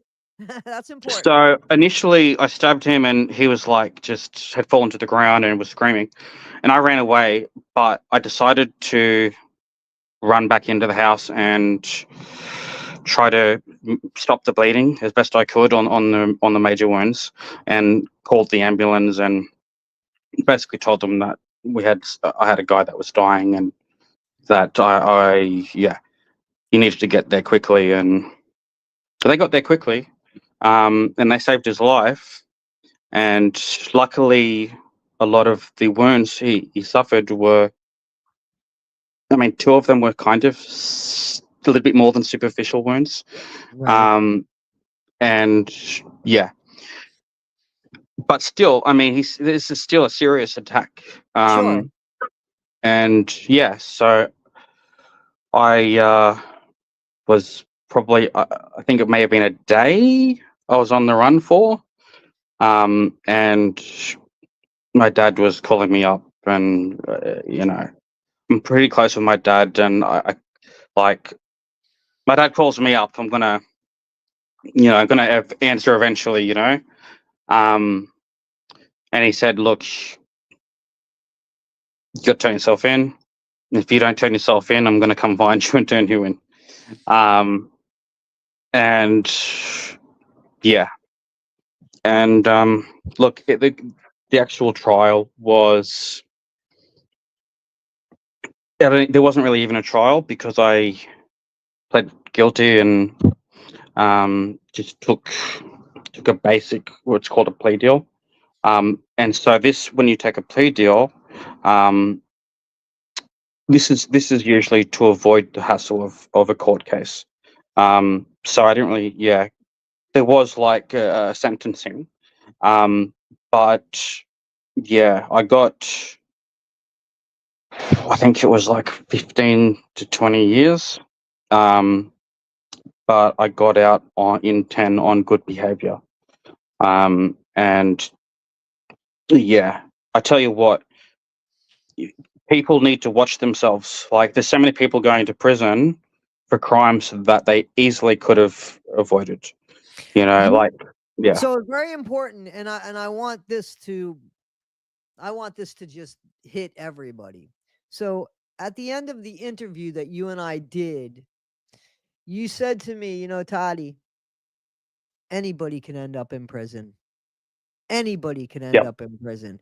And that's the point that, that is so, we have to, just like you lost your temper, thankfully you regained it. I mean, thankfully, because had you have just left him there, we'd never see you again. That would have been it, right?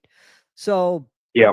and you would have had to by the grace of God, and you would have had to have lived with that, and now you could live with the fact, I did that, but in the same breath, I mean, I ran back and it doesn't take away what you did, but it kind of, it's a better ending than what it could have been. You caught yourself. Oh, absolutely. So, and that's the thing, is that we all lose our temper. And, I don't know, I don't really want to get into it per se, but the problem with America, in my opinion, is, we lose our temper, but guns are so readily available to us. You know what? You must be psychic, because I was literally just thinking that before you brought it up. I'm thinking people lose their temper all the time. If you're holding a gun and you lose your temper that much, what's to say you're not going to shoot that guy in a fit of rage? 100%. Absolutely. I wouldn't own a gun. I wouldn't own a gun because I could lose my temper. I know that. I know that probably, I'll probably lose viewers for that. But I know that I could lose my temper. Not as much as I used to, but listen, there's times I wake up too where everything I touch turns to shit, and I'm fighting with inanimate objects that you can't reason with, and for some reason they just don't work, and then this happens and this happens, and by the time 10 o'clock in the morning rolls, you've been up for 2 hours, but everything in your day has gone to shit. You're not in a good mood. I mean, like, and then something else happens. You're on the road, somebody cuts you off, gives you the finger, whatever. I mean, and there's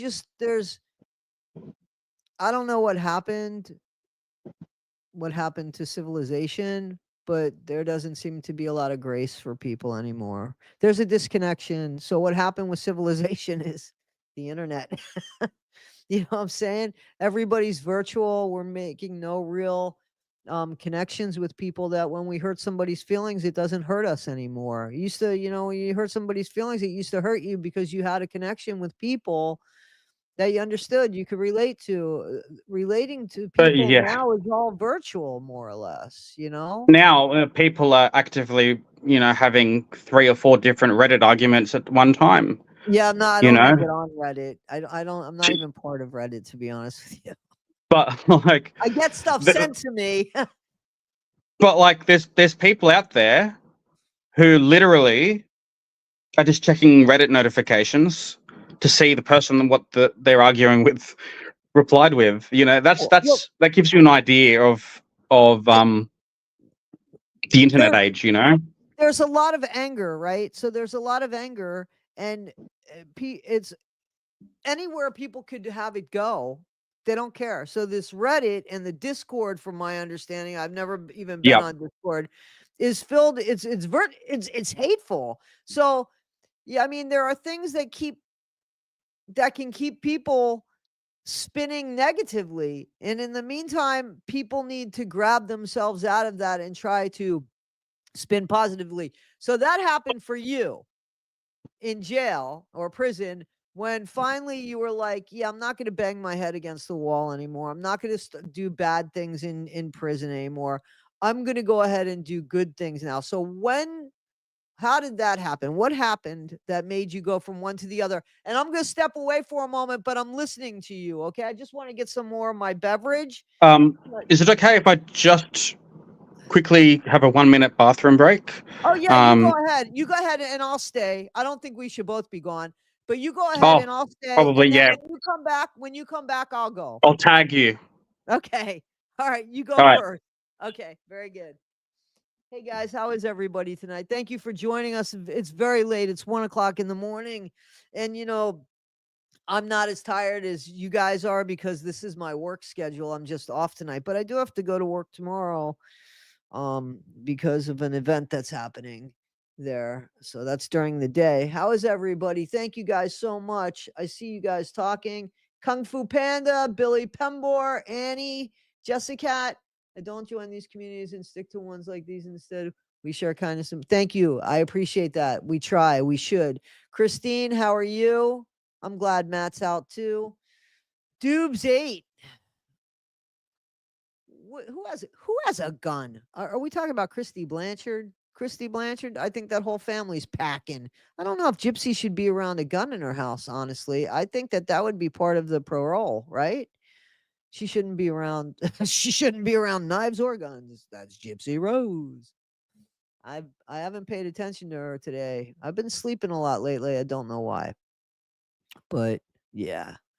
So guys, if everybody could hit the like button, that'd be great. I know that there's only 40 of us, but again, it's late at night and I really want people to see this. The whole bayou is packing. Yeah, I believe.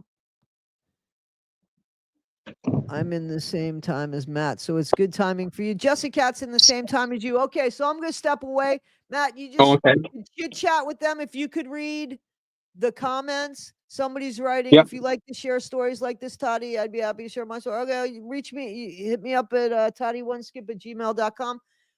Yeah, so I'm going to step away for a moment and I'll be right back. Yeah. So just to the viewers that are here right now, I haven't been looking at the chat just because I'm on the stream and I kind of have to click off the video with Toddy to see the chat. So I apologize if anyone's asked me any questions or said anything to me. I apologize for not replying. But I will do my best to scroll back a little bit and just answer quickly questions or acknowledge people.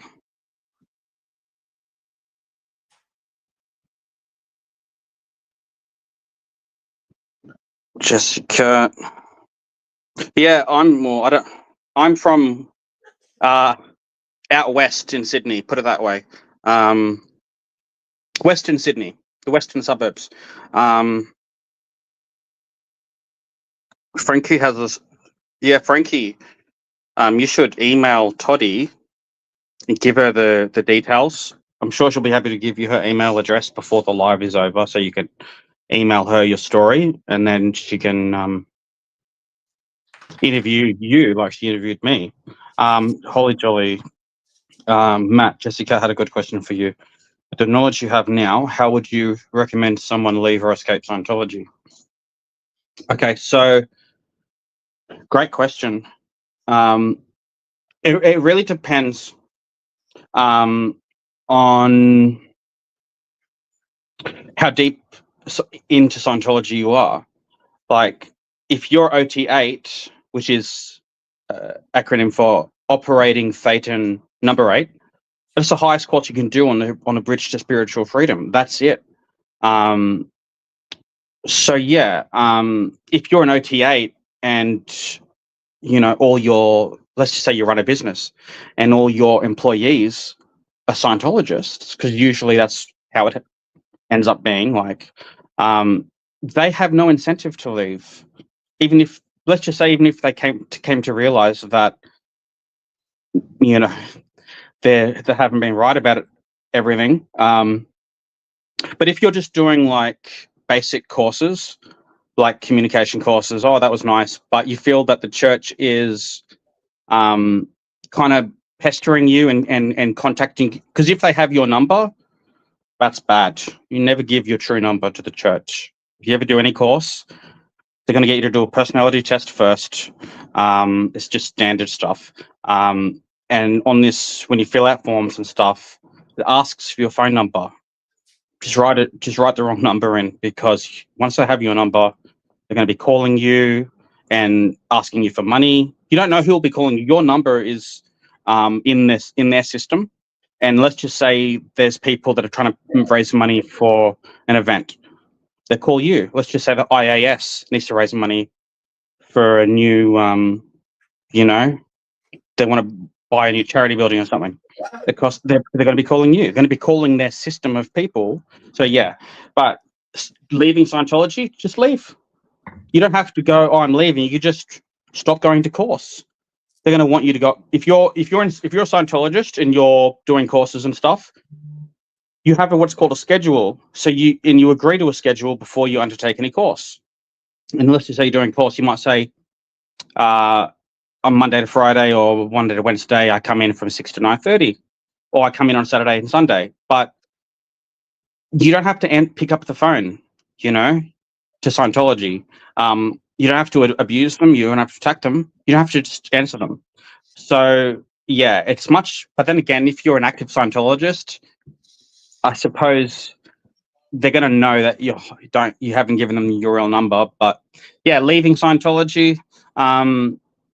Look, just leave. I mean, I'm a third generation Scientologist, and I openly said I'm not going to partake anymore. But my situation is probably a very rare situation. There are some people that are not so privileged as me in that regard. Some people, their mum, they may be up and coming. They may be, and in Scientology, what I've noticed, I'm sorry to go off track here, but there's a lot of people, like there's cliques in Scientology. So my dad's part of the rich, popular clique at these events, and all the cliques sit together. And so you've got the wealthy kind of OT club group, and then you've got, and the thing is this is why I get angry. Is like, you guys, sorry for my language, you guys think you're better than these other people that are new Scientologists that aren't as rich as you. Like, even though they'll never admit to that, why are they all clicking up with each other? And look, maybe like that's just my interpretation of what I saw. And I made friends with people that were earning nothing. They were actually people that I preferred to be around. And I remember I made friends with one guy. My stepmom was like, "Oh, I brought him up because I was doing. Here's my what's called a twin." But yeah, I said, "Yeah, he's funny," and they said, "Oh, but you don't like him, right?" I said, "No, I like him." You like him? Yeah, I said, "Yeah, I like him. He's funny." But like, they had that attitude to people like that. Sorry for going off track, guys. Again, No. I tend to do that. I don't think that. I think that that's interesting. I think that that's really interesting. So Jessica has a question here. How do you know what's real and where to turn for help? Finding out so much of life is not true, or what you were taught. Well, luckily the internet was a safe place, because I was looking up early anti-Scientology YouTubers long before I actually officially was like even while I was on course, I was still watching. I don't know if you've ever heard of Tori Magoo. You have? Yes. I used to watch pretty much she was the first YouTuber that I watched about she's the Scientology. one that she overdresses, right? Does she? Maybe when she goes to like protests and stuff. I haven't seen her at a protest, but she looks not usually normal on. Well, I don't know how many videos she makes these days, but maybe that's another woman that I'm thinking about. I know Tori, and I know her name stands out because I was with a Tori for years. So I know that but there's another woman who like she's really sweet and she really is nice. So I'm not talking about Karen, but she kind of dresses like that. Quirky. She's a quirky dress, I should say. Is that Tori or is that somebody? The Tory I'm talking about is probably late 70s. Yes. That's her. Yeah, that's her. I used to watch her all the time. Yeah, so I know who you're talking. She's got like blondish. It's obviously gray. Look, I've got gray hair, but I mean hers is dyed blondish. Is that the woman? Yeah, Okay, that's the woman. Yeah, about the same woman. Okay. And the thing I liked about her is that she really came across to me like an OT8. Like I know a lot of OT8s, and she was an OT8, and she really just communicated in that way, and it just felt kind of relatable to me. And yeah, she had some stories. I don't know. She doesn't upload anymore. She kind of does it maybe once a year these days. She used to upload all the time, but yeah, that's kind of the where I kind of when I was kind of angry at Scientology, I would watch Scientology's videos that talk bad about Scientology because I would because you're not supposed to look at anti-Scientology's media, whether that be news or you're supposed to just it's called N theta ENTHETA N theta, and it's like it's basically N theta is like negative spiritual loss. Right. That's how they get you to avoid it. But for me, I don't look. There was times where I was definitely really into Scientology, but I don't know if I can ever say that I was ever 100% like suspending the illusion. I think I had even as like when I was 5 years old, being forced to watch 2-hour events.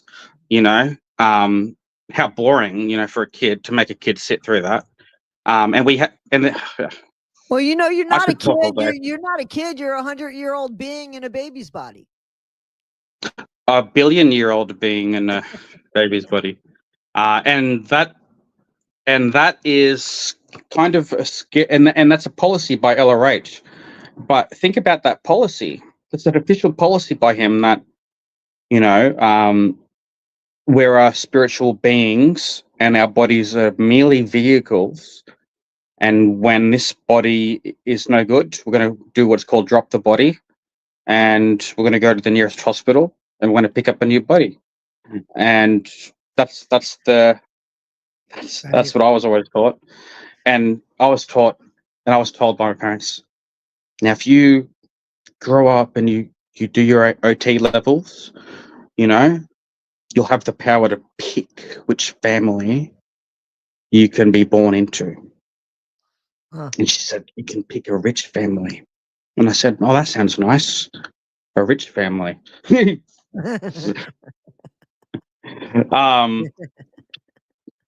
Yeah, that's one of the spiritual powers you get from being OTA. Right. So apparently. Right. Oh shit! So, I shouldn't have said that. I retract my statements. So no, let me ask you this. You said that when you were younger, that you were, you were looking. Were you looking at places you shouldn't have been looking at because you were told not to look there? Or was something not feeling right within you and you were like, let me just like you had like this insatiable need to like scratch beyond the surface. What was it? Well, eventually when you have enough pieces of the puzzle, you start to get an idea what the picture is. And I had, picked up various pieces of truth to this puzzle, and I had noticed things that gave me like I had a bad gut feeling about my instinct, instinctively, and they tell you not to listen to that stuff. But yeah, I just something in my gut, and I was always told never look at stuff that's bad about Scientology. But I thought, well, I'm a free human being, aren't I? I can do whatever the heck I want as long as I'm not breaking the law. And so I was like, you know what? Screw that. I'm going to look up the entire Scientology. I was becoming like rebellious, and yeah, and then I found Tori Magoo, and it's Magoo Magoo, and she just kind of had like a motherly, grandmotherly kind of vibe to her, and because I was still living and breathing Scientology at that time,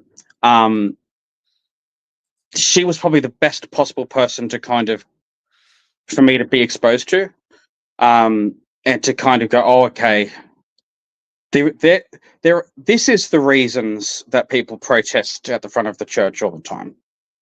These are the reasons, because I was on the other side of that protest. I was inside the building, and a lot of these protests growing up, and we were terrified. We were Right. terrified. Who are all these like people that are cursing at the church? Like in my mind, I'm like, what did the church do? What did the church do wrong to these people? I didn't know about all these things, but yeah, look, I don't know how I feel about. Like, I understand like protesting certain things, Yeah, but so yeah, I want to ask you, and again, if there's something you're not sure about, I don't want you to. But so that there's that they are protesting um the orgs. Aaron is doing it in Clearwater, and there's a gentleman, William Good. I don't know if he's still doing it. I haven't been watching in a while, but he was doing Scientology Streets, I want to say was the name of his channel, and I apologize if I got it wrong, but I know his name was Gude, and they're protesting the orgs and such. What is your feeling? I don't mind people protesting. I mind when people are looking for trouble. I mind when people are doing things that are intentional to, piss somebody, and protesting is different. There is a way to protest respectfully, and there's a way I don't mind. There's certain Anyway, I feel like some of the protesting, I don't think people should be chasing people in the streets, which Aaron yeah, has done. I got a problem with that. I got a problem with that's that. You don't totally do that. yeah, First of all, they that's could not fall. okay. They're senior citizens that could fall. What's wrong with you? And what are you proving to them, that it's scary outside? Because you're scary doing that. But I don't No, mind but them yeah, sitting across from the orgs, and saying things, and people going up and talking, and them saying, hey, it's a cult, check into that. It's a cult, check into that. But what would somebody be feeling on the inside who might be like, what, like, you tell me, what would they be like thinking and feeling if they see this? Somebody who's in Scientology, like going from see org, this live. seeing, yeah, being like they're trying to get into the org, and they see this protest going on. Like, what are they thinking when it's a continued thing? Well, it really depends. Like, if they're brand new and like they've only been going to the org for a couple of days, um, that might be enough for them just to go, you know what? Probably not interested in pursuing this. But let's just say you've been in for a couple of years, and you're definitely consider yourself a Scientologist. You believe in the message. Can you just bring me back on track again, Toddy? Yeah, so I was asking, what is it that you're thinking at, when this is going on, and there's protests going on around you, and you're just trying to get into the org, and you see this continual protest every day with the same people like It's scary. I mean, mind you, I was a kid, um, and kind of like a teenager, um, during these protests, and none of these protests took place when I was ever working for the church. But as a kid, just on doing a kids Scientology course, um, and you've got a window that faces out to the street, a big window, and you can just see like 200 people that are yelling and screaming and look, it can be a little bit intimidating. So it's not looking good. Is it? I guess what I'm asking is that something that would make you want to investigate what's going on outside, or is that something that would make you want to close the door more on what's going on outside? Yeah, it really depends, Toddy, because in some circumstances it could absolutely get you to start Googling, but in some circumstances it might entrench you even further into your Scientology beliefs, because you start to feel connected with the church. You feel like you're victims in this together. And you're not understood. You're and misunderstood.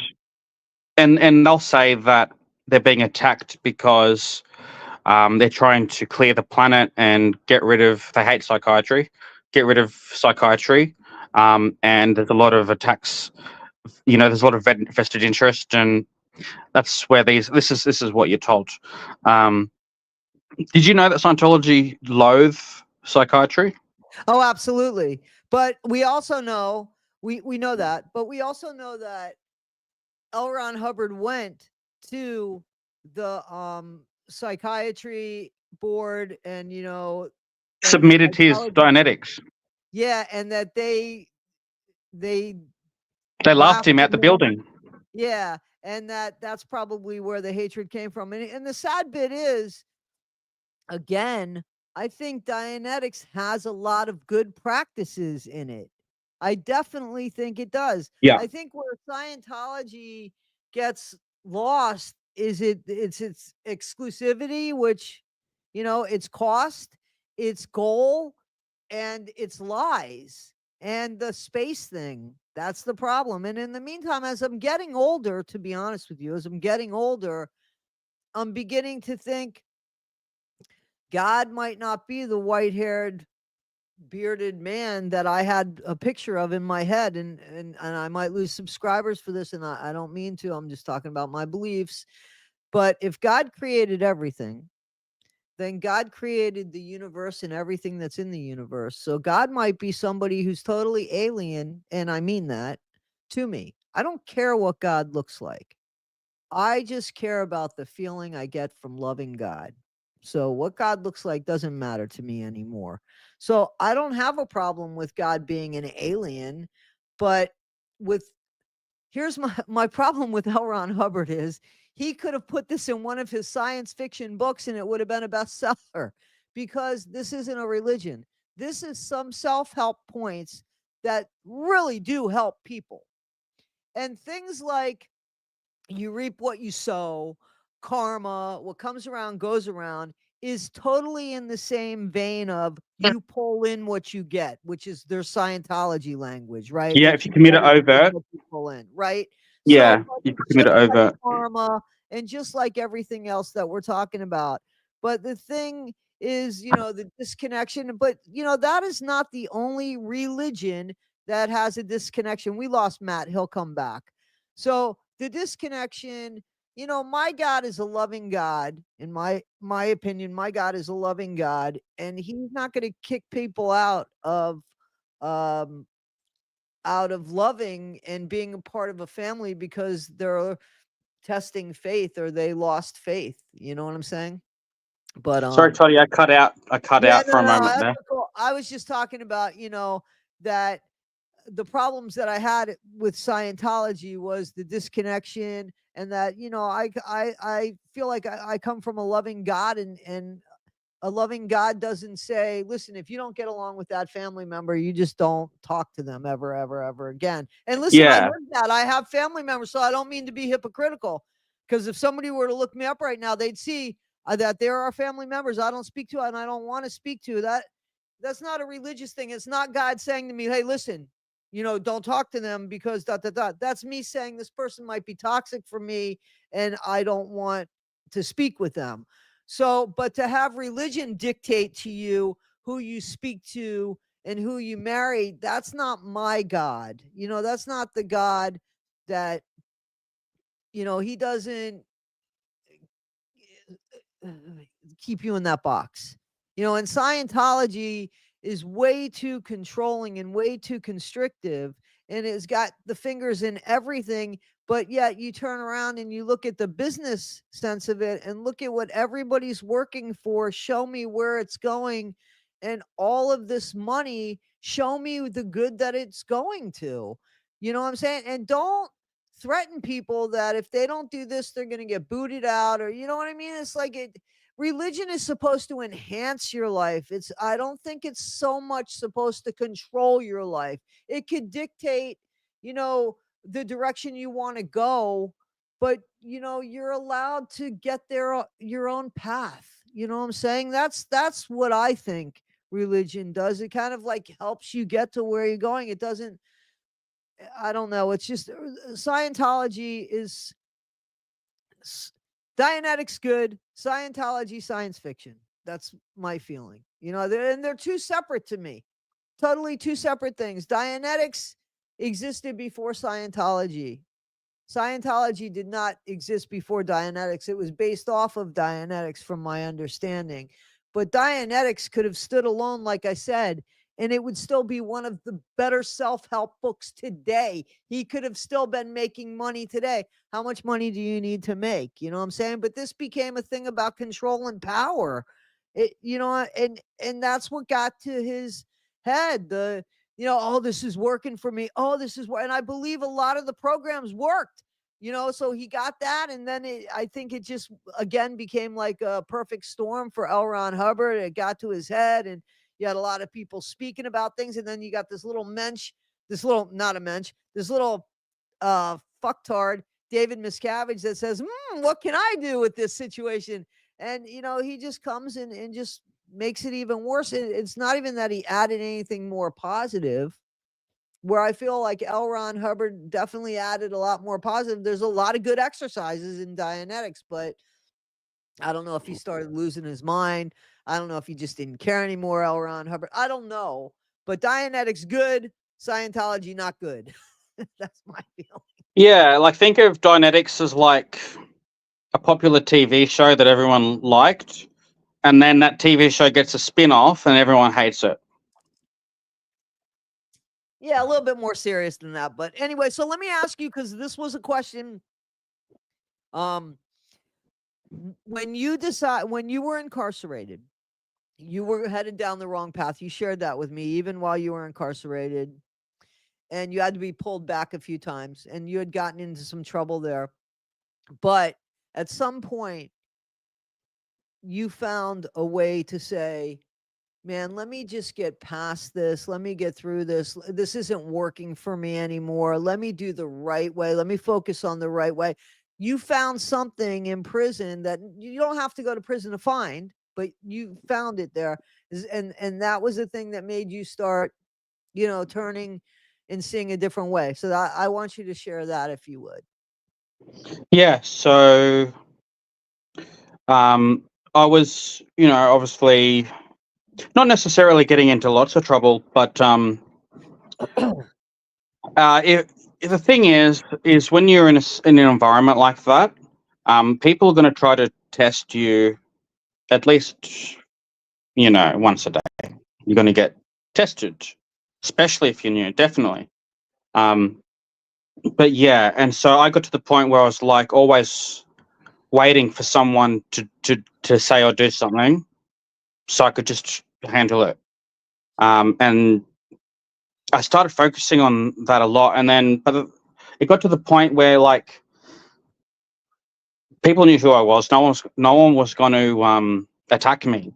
Um, and so I found myself actually bored, because I kind of started to feel a little bit safe, and so I was bored, and I'm like just so bored. And I'd mentioned in passing to a couple of people, oh, I'm bored. Like I do push-ups and stuff, but I can't do push-ups all day long.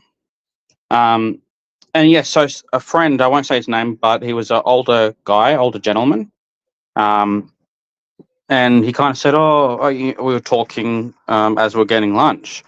And he said, I said, what have you been up to? You crazy old bastard. And he said, I've been reading. And I said, and the thing is, this is where Scientology comes in, because I'm always like, you have to acknowledge, and then, it's very much conversational. So it's like, okay, wow, thank you. And then you find yourself, tell me about the book you're reading, because you're in a conversation, you want to learn. And then he says, oh, I'm reading. He said, I just started reading a really old book. He said, you wouldn't be interested. And I said, well, I might surprise you. But he said he was reading like a book that was written in 1800s or something. And it was the adventures of Tom Sawyer. And he said that he was reading that, but he had read Huckleberry Finn. This is probably more known in America than it is in Australia. But he was telling me just some of the stories, and he kind of sold me on it. He was a good salesman, this guy. He sold me on the idea of reading these books. And so I was like, by the end, I was like, where? Like, show me where to get these books. Do you have them? Yeah. Here, I'll show you. I'll help you. And I started reading because I can read quite well.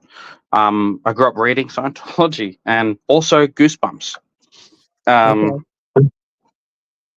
But yeah, and so I started reading it, and I was like, geez, this old book is quite easy to read. And I was like, when I get out of prison, I'm going to watch the movies. But they're old movies. Yeah. But I started reading in prison a lot, and like non-fiction and also fiction. But just like I read a lot of stuff that if I ever was like wondering about stuff, I'd be like, I wonder if there's a book in the library that can answer some of these questions that I've been thinking about. And all the time, there'd be something that would answer my question. And I always considered myself kind of dumb, but I learnt a lot of stuff, actually, because I feel like when I'm interested in the topic, I'm the best student there is. But if I'm not interested in the topic, right? No, thank you. Then the teacher better be very interested in it. Yeah, if you have a teacher that has passion about the subject and has that energy, it will make you passionate. It is infectious. But I agree, if you don't have an interest, but the teacher better have an interest. One of you better have an interest in what someone needs to. Right. So I think that's fascinating. And I remember you telling me about the Mark Twain books that you read and how you were able to just take yourself. I think it's always magical that you could take yourself out of the real world and put yourself into a good book or a good show. And, that's magical. That was one of the things that I loved most about writing, was creating situations that allowed people to come into and love and like, and even like to hate and love to hate situations, and miss them when they were gone, or wonder about them when you closed the book or the television show went off. So yeah, that's always been something. So that's always been like a really big important thing. So you got out, and because you ended up straightening your life out in there, and actually being more or less a model prisoner and getting out early. And you did some meditation in there, I want to say, if I remember correctly, right? Yep. And Did some, meditation. yeah. Go ahead. I'm sorry. Go into the meditation a little bit, please, because there are people that, you know, there are people getting things out of what you're saying. I just want you to know that. So Oh, that's so cool. I hope anyone that's listening to me can take something away that they didn't know before. And I just want to say that I also appreciate everyone that's come just to, see Toddy and I appreciate that. So yeah. But what was I talking about? What was I about to talk about, Toddy? So I was just asking you, what was I asking you about? So that you have now that you're out, and you change things around in a very short period of time, and got yourself out on good, um, good on good behavior and stuff like that. So how do Yeah. you find it now? I mean, it's hard. It's hard to get a job. It's hard. I mean, I don't know what the economy is. Well, you can find jobs anywhere in the US right now, to be honest with you, because everybody's so short and understaffed that they'll pretty much hire anybody, you know what I'm saying? And I don't mean that. Listen, when you get out of prison, you definitely deserve a chance to make it in society. What's the point of you getting out? Yeah. Right? You have to have Yeah. a chance to make it. But it is a slim chance, because there's always that question, here in the United States, have you ever been convicted of a felony, or have you done, I mean, I don't know what it's like in Australia, but here in the United States, they have that question on the applications. Yeah. So, so how difficult has it been? What have you, yeah. Oh, it's been so horrible. It has been, for me, a nightmare. I struggled I found this job, and look, it's not exactly a CEO position, but I'm so grateful for my job. I can't tell you how grateful that I am for this job, and just the life that it's given me back. Just to, be able to buy something nice that I like is such a. And the thing is, yeah, I could go talk to my dad, but I don't want to. I don't want to, like. I feel kind of ashamed, like having to ask for money all the time. And there were times where I had to ask people for money, and I hated having to do it. But I'm working now, and it's not the fanciest job, but I do get a lot of exercise. Exercise is kind of part of the, you know, married with a Right. job. So I have lost a little bit of weight, which is great. But yeah, it's I've turned my life around because I'm not like doing drugs. Um, I barely drink. So yeah, I would say that I'm on the straight and narrow. I mean, I definitely have a long way to go to be kind of a exemplary person, but I'm definitely on my way. I'm definitely Right. trying. Right. Right. Let me see. They aren't allowed to discriminate for criminal record, but they definitely do. I can save having sat on it. Well, if they here's the thing, and I agree with you, Jessica, at 1,000,000%. So, um, she says that they're not allowed to discriminate. As soon as they put it on the application, you know that they could discriminate. Otherwise, why is it on the application? It's You the know what same with workers' compensation I'm saying? claims. They're asking you if you have workers' compensation claims.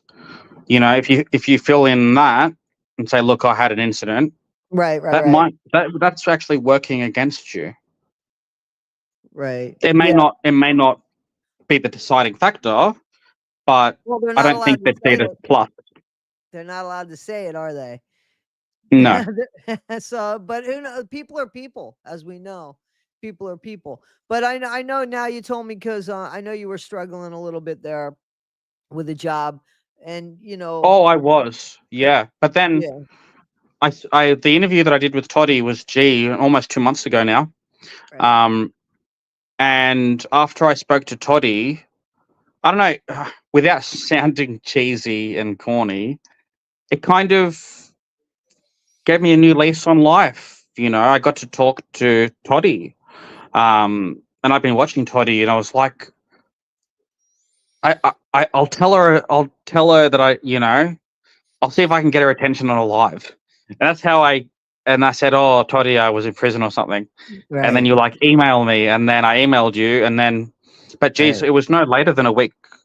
Then it was maybe a week later than when we did that interview that Right. I had basically been been told about, and I think I went for the job interview like the following Monday or something.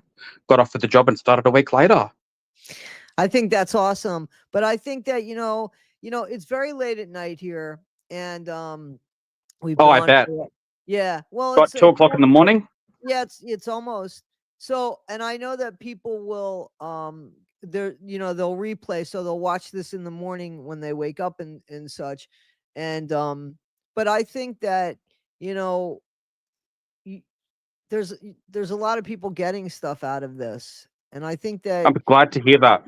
yeah, and here's the thing that I found about YouTube, and I've said it a million times. I don't know what my channel does.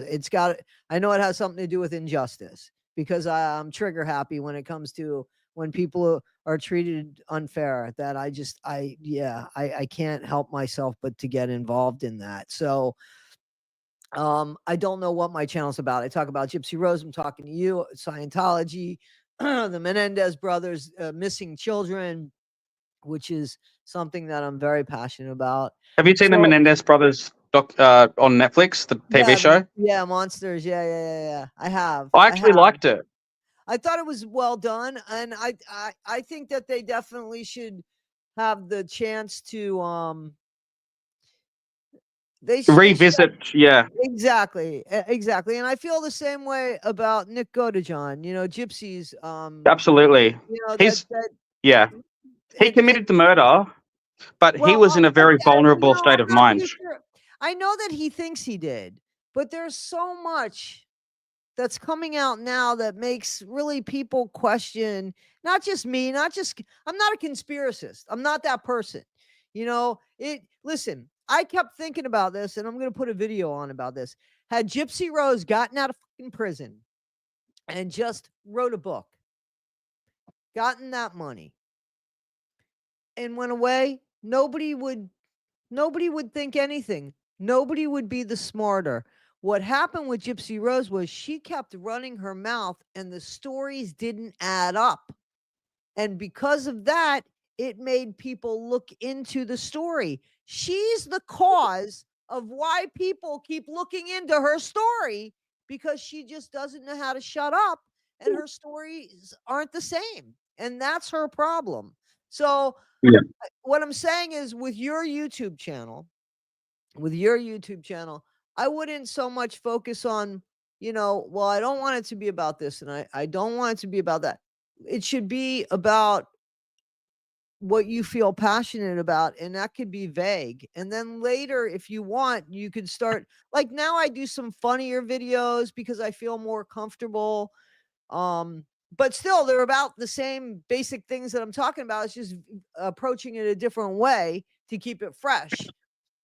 So I wouldn't really worry about the future of your channel, because I think that will happen and that's organic. That'll happen on its own.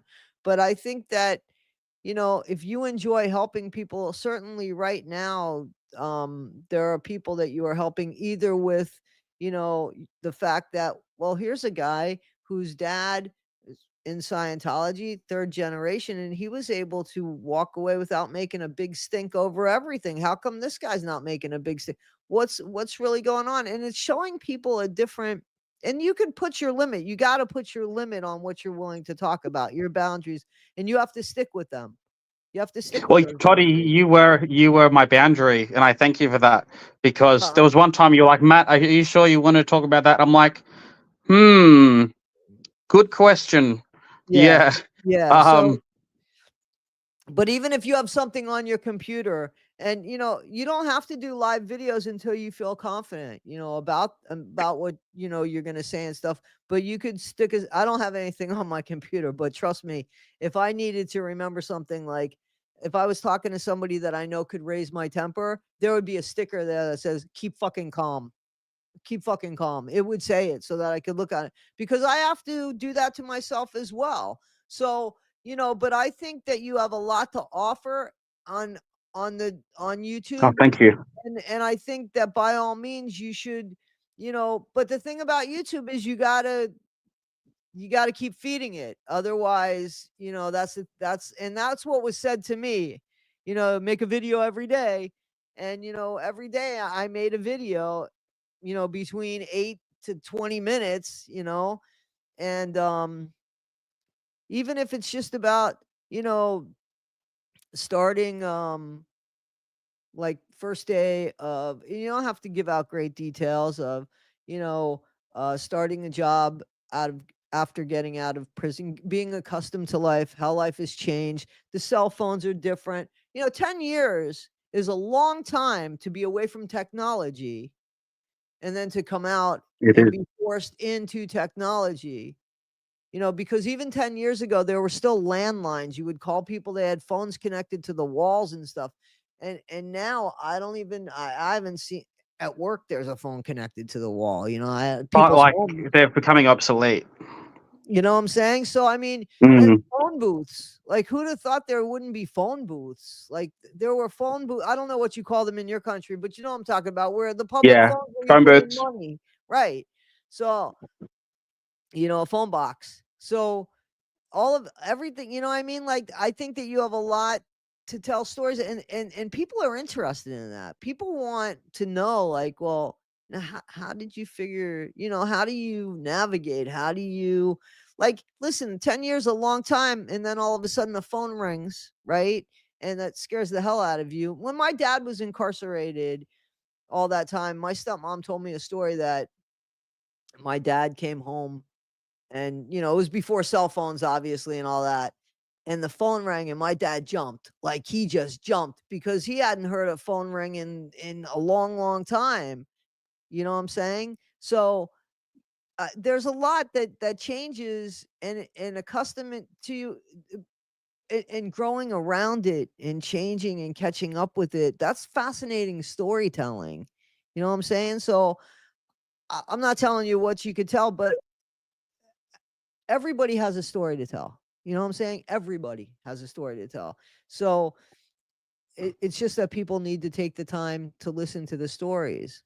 But a lot of people listen to these YouTubes in the background, even on a faster speed. Like somebody listen to us tomorrow at 1.5 speed and still understand what we're saying.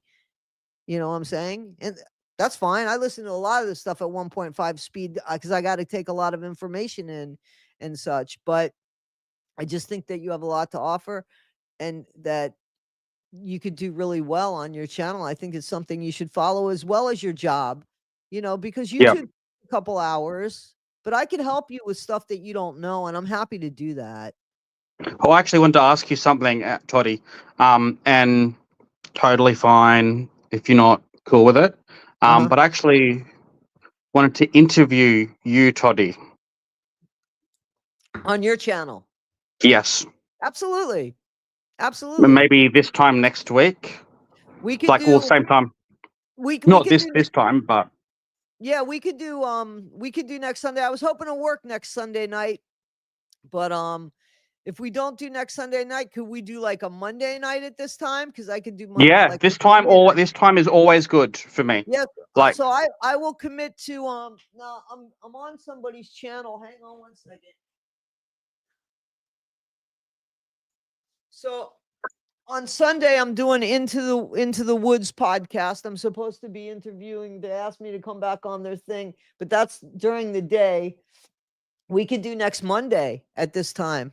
At yeah, so 11:30 p.m. yeah, which is basically 3:30 p.m. my time. So Okay. if you send me, like, if you schedule it as a live on your schedule, it actually, even if you schedule it as your time, it actually translates itself to Australian time. So if you do that, it helps me know exactly when it is. There's no confusion. And actually, you doing that, actually, like I was already definitely not going to miss it this time. Like I was terrified at the prospect of something happening and missing it again. Really, I actually was. Because I felt so bad that people had missed the live and I wasn't. I figured that you overslept. That's what I figured. I figured that because I pictured myself. I pictured myself waiting for something, and when you're waiting, like I wanted to go to church this morning, and I was just waiting for the time to leave, and I fell asleep and woke up at 2:00 in the afternoon. There was so I get it. I totally get it. There's a time. So no hard feelings there. It was cool. Everything was fine. So, but cool. yeah. I thank you, the audience, for being cool as well, because they were pretty cool about it as well. So, well, thank you so much for that, and they appreciate that. So let's do you know what? Let's do this. So we'll talk about this face to face. We'll do a Zoom. We'll talk about what we're talking about now face to face, but I'll definitely commit to next Monday. I don't want to do it necessarily from this channel because I want it to go to your channel, but I don't know that you could go live yet. So that's something that I can't. So, all right. So we'll talk about that on the side. Yeah. Because they don't want, you guys don't want to hear this stuff. But I'll definitely I'll definitely do interview with you.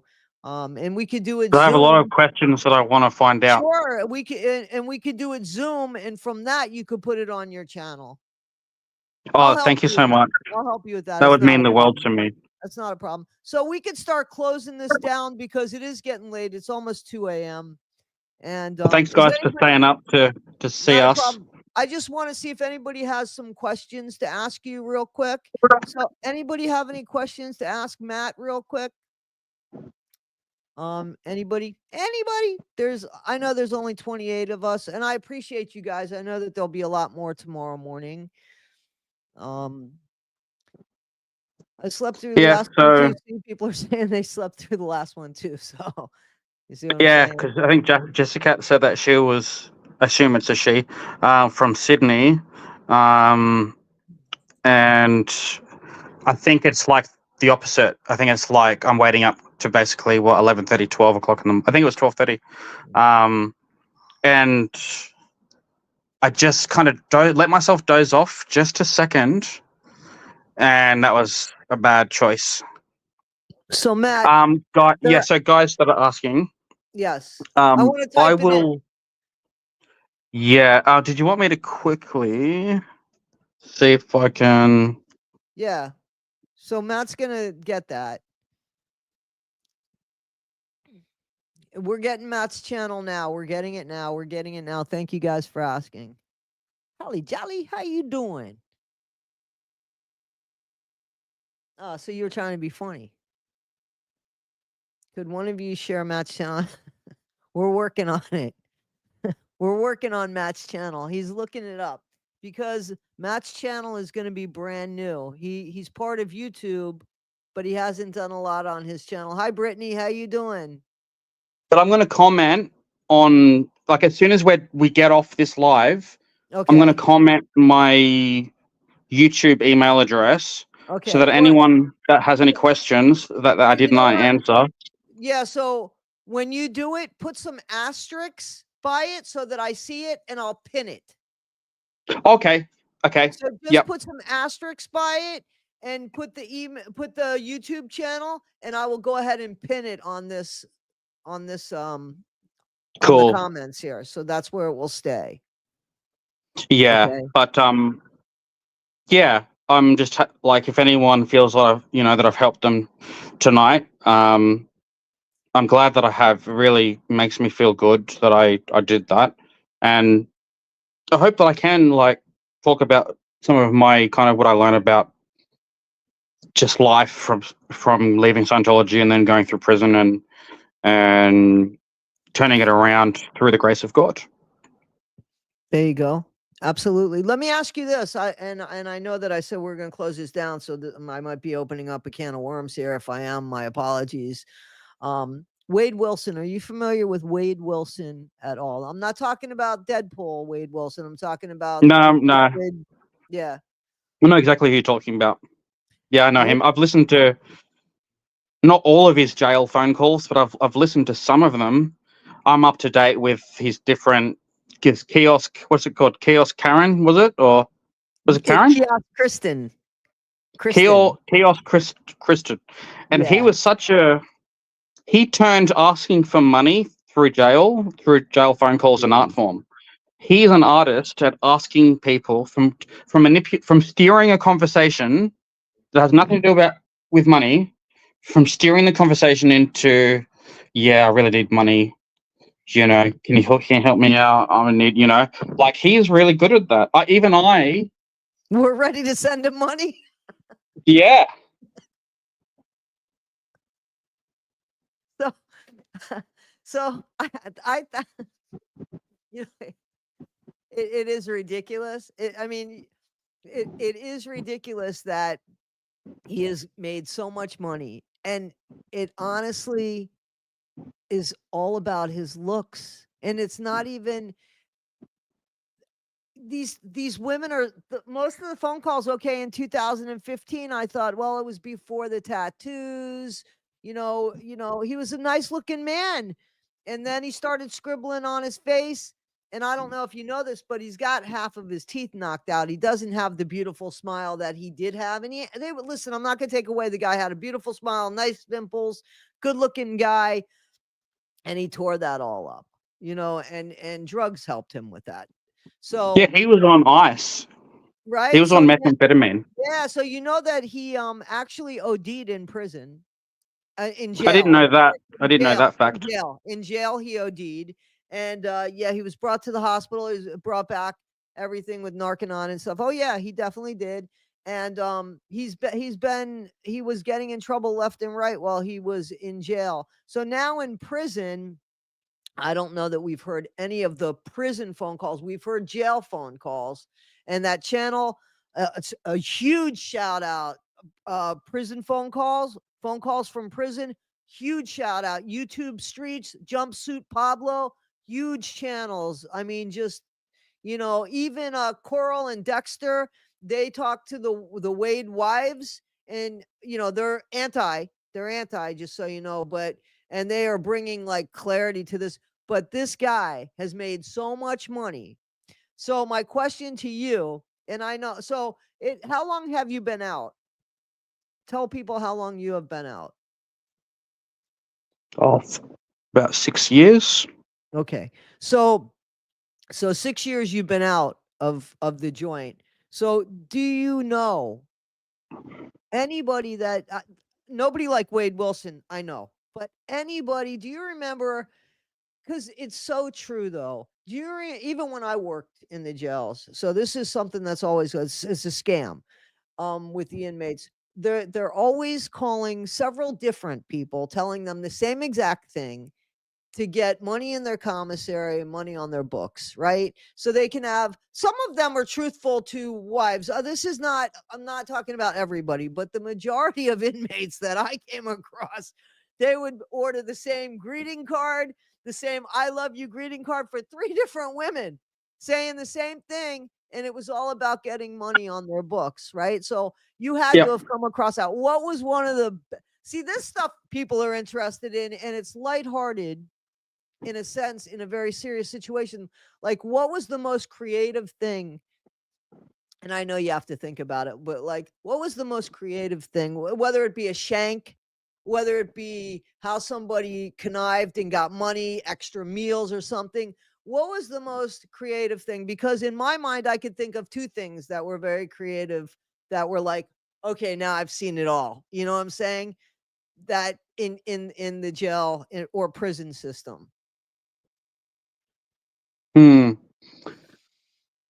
Well, making shanks, like making a good shank, you know, especially the person who makes the shank takes pride in their work. It's So what was the and there's most like inventive? I'll tell you the most inventive thing I saw a shank made out of, which was shocking, was it was mop strands. Strands from a mop that they sprayed with that spray starch that made it really, really hard. And then they went ahead on the prison floor or the jail floor, and they went and filed it down to a knife. And it was Wow. friggin' mop strands. Like, how do you even catch mop strands? You could easily put that on your waistband. Nobody's gonna feel. You could put it on your sock. Nobody's gonna even think a mop strand. But you get enough mop strands and put them together and spray starch on them, and then sit there and start filing them, and you've got a shank. Like stuff like that. Like, what Wow. is the most creative? Well, yeah. I mean, I used the there was the bedpost, and it was made out of some stainless steel, just this part, and there was like a corner that kind of looked like it was kind of really rough. It had a really rough finish, and I was like, geez, I wonder if I could use that as a honing stone. And I was like, well, I got nothing to lose but try. And I grabbed some plastic, like sporks and stuff, and, you know, spending time just shaping this thing. And it is an art form. But, geez, yeah, in prison, there are so many things that people do. People go to the toilet and cook their food in the same bowl. I know. Do you believe that? It's not funny, but it's kind of funny. Yeah, listen. Yeah, but it's a normal adapt. thing there. People adapt. The one time I was walking into the dry storage area, it wasn't very big. It was the old jail. I walked into the dry storage unit, and I noticed that there was some sort of stain on the floor, right? So I was like, well, okay. So I mop it up. And then I go back like a couple hours later to get something out of the dry storage unit, because the inmates, you know, they would steal stuff. So everything was locked up. And all I got to hear all day, Toddy, Toddy, Toddy, Toddy, because everybody needed to get into places. I was the only one with the key, right? So I go back into this storage unit. I mean, into the dry food, and it's the thing, the puddle is there again. So I'm saying, what the fuck? So I look up, and you know that we had drop ceilings, right? So there's this big red spot on the drop ceiling, and I realized this is blood. So I'm like, holy shit, I'm thinking, who's up there? Like, what the? I'm like, I didn't, you know, I mean, I wasn't joking. I was shocked. So I had to call some deputies over, and everybody's like, we're waiting for something to fall out of the ceiling, because they're moving the drop ceiling, you know, because this was in the dry storage thing. And a big roast comes down. They were hiding meat to eat later. They were hiding meat to eat later. How they were getting the meat, how they got it up there, how they got it even in there, I don't know. You know, I didn't supervise all of the shifts. And listen, sometimes you turn your back, but yeah, they were hiding like a big roast. And there was the That's blood pretty from funny. the roast coming. I'm thinking there's a person up there that's, There's you know, someone who's that's the end of the situation. yeah. When I actually wrote that in a television show, it was a person. It wasn't the roast. It was a person. But in real life, it was a roast. It was some sort of meat or something. That was that. It was funny. Thing is, like, even if I was walking back in prison, you know, if I saw a blotch of blood on the floor, I definitely think someone's been mangled up somehow, and you know, I would definitely think it was a person that blood came from. I just think it's funny that it turned out to be. Oh, I'm great. Me. I'm grateful it was, because, you know, my memory now, you know, obviously in my memory is a big roast that came falling from the ceiling. I don't know how I would be dealing if it was a body that I watched fumble to the floor. You know what I mean? Like, that would have been totally different. I'm sure, no doubt in my mind, it would have affected me to see something like that. So, yeah, I'm You could glad. never get rid of that Yeah, Yeah, it's I don't want to see. I'm not a person that goes past accidents and needs to look. I don't want to look. I don't want to see something that I will always remember that would be unpleasant. That's yeah, I have no desire to do that.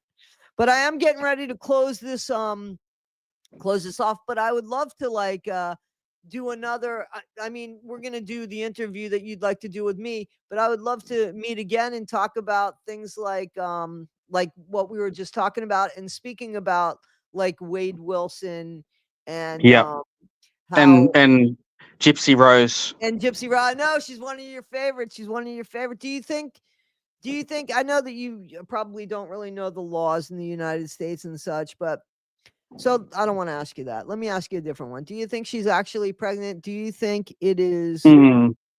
Do you think it is Ken's? Um, I don't, I don't, I don't think it's like. I Ken think is it the is Ken is the soon to be husband. Ryan is the one she's was not the one she left. Yeah, yeah. I don't think it's Ryan's because, quite frankly, I don't think she was sleeping with him that much when they were together. And certainly not in the last few weeks that they were together. Perhaps even month. She was See, very I yeah. disagree with that, just so you know, because I'm going to tell you that I think Gypsy Rose is hyper sexually sensitive. And I don't think that she puts that the way that we put that. I don't think she views sex to be sacred, or I think she definitely would have been Ryan. Getting off on. I definitely think just to please herself in that moment. Wouldn't even Yeah, have because anything she's to quite do with impulsive, isn't loving. she? Yeah, it wouldn't even have to do with loving him. Or it could be that she wanted to manipulate him and keep him on long. But I think as long as she got pleased, I don't think that she thinks beyond her own initial needs. But go ahead. I'm sorry. No, I'm just thinking. Someone once asked me, Matt, would you date Gypsy Rose? And I was like, certainly not before. Um, but I mean, how much money are we talking here? I mean, like, will she give me a piece of that pie? Maybe, honestly, maybe. Um, I don't really find her. She's not my type, Right.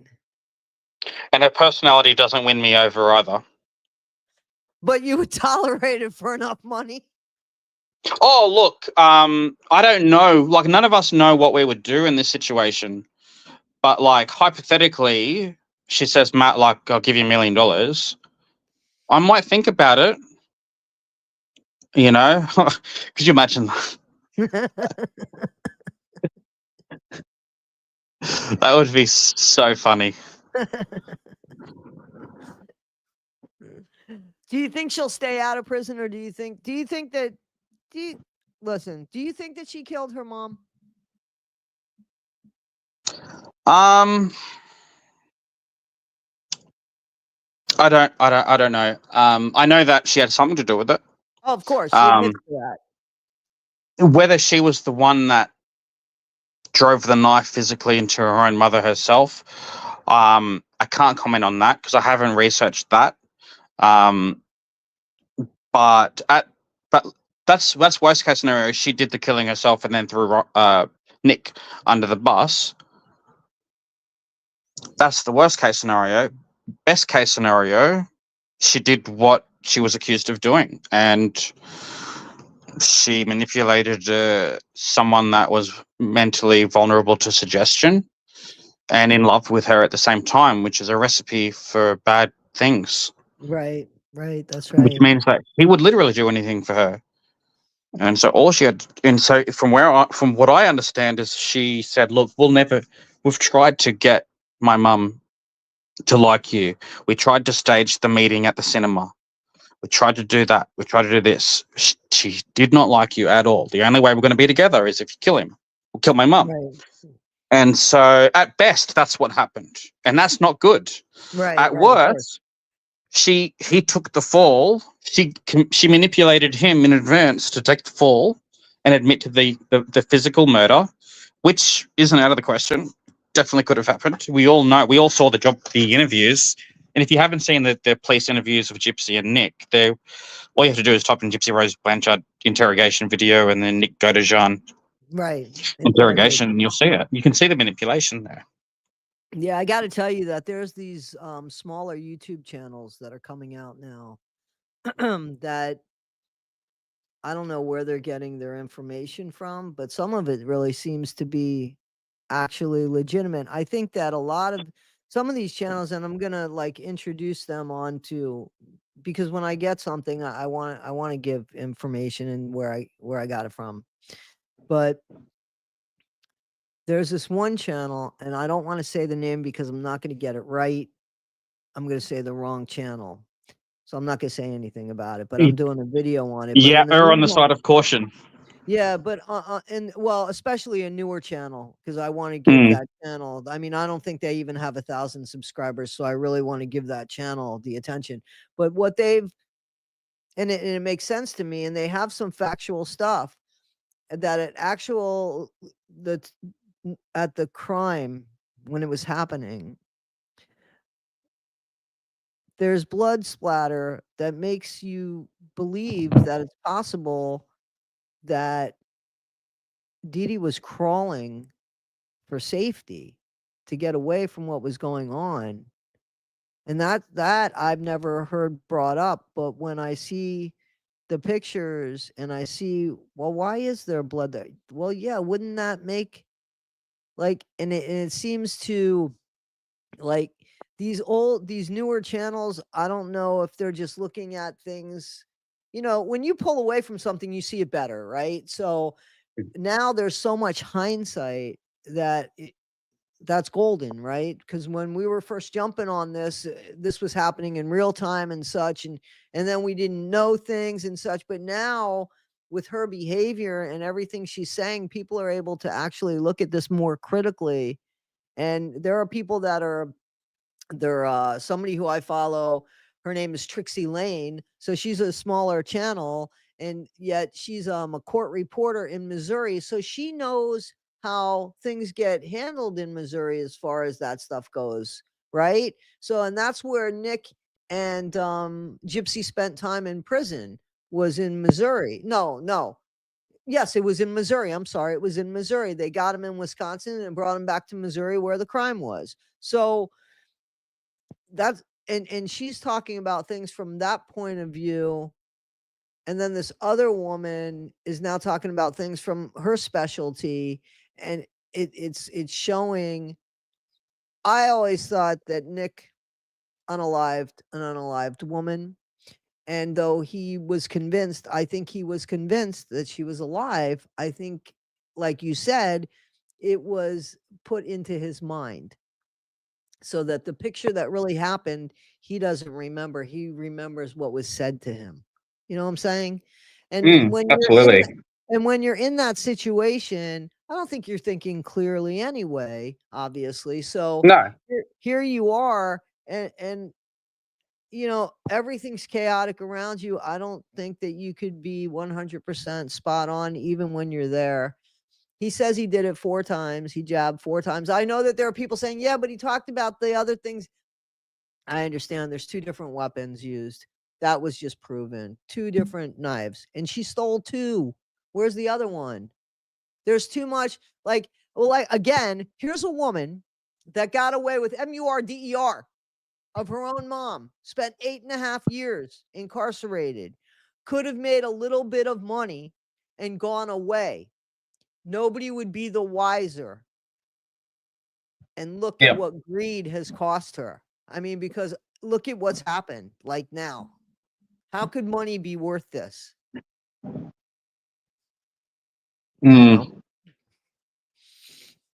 Anyway, we're gonna call it a night. I got another video I got to put out, but I also have to be up in the morning to go to this thing at work that's mandatory.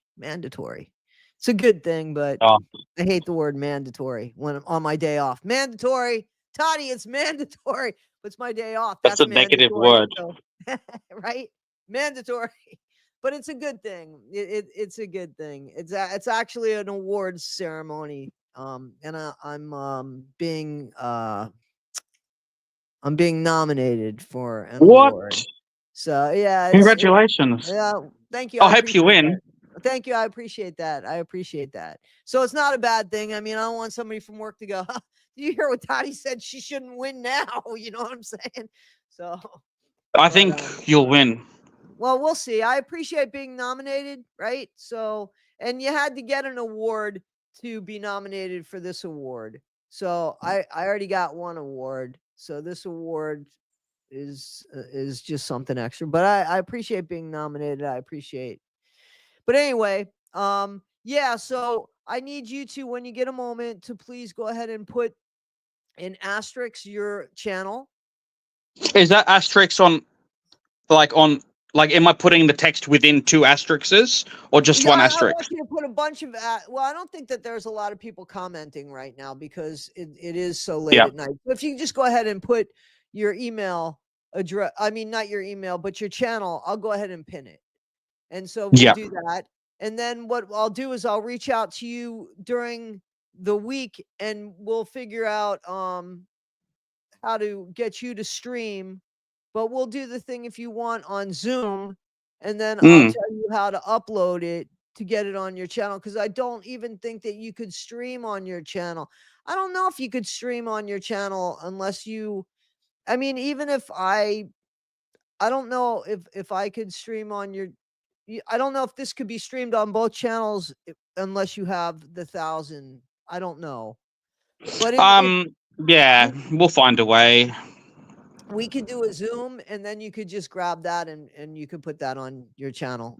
And well, anyway, we'll Yeah. talk about that. We'll talk about that in the next couple days over a Zoom. But I hope anyone that's here will tune into my interview. I'll send a link because I'm going to ask some groundbreaking questions for Choddy. Okay, very good. And I'll even put something that I'm doing an interview on your channel.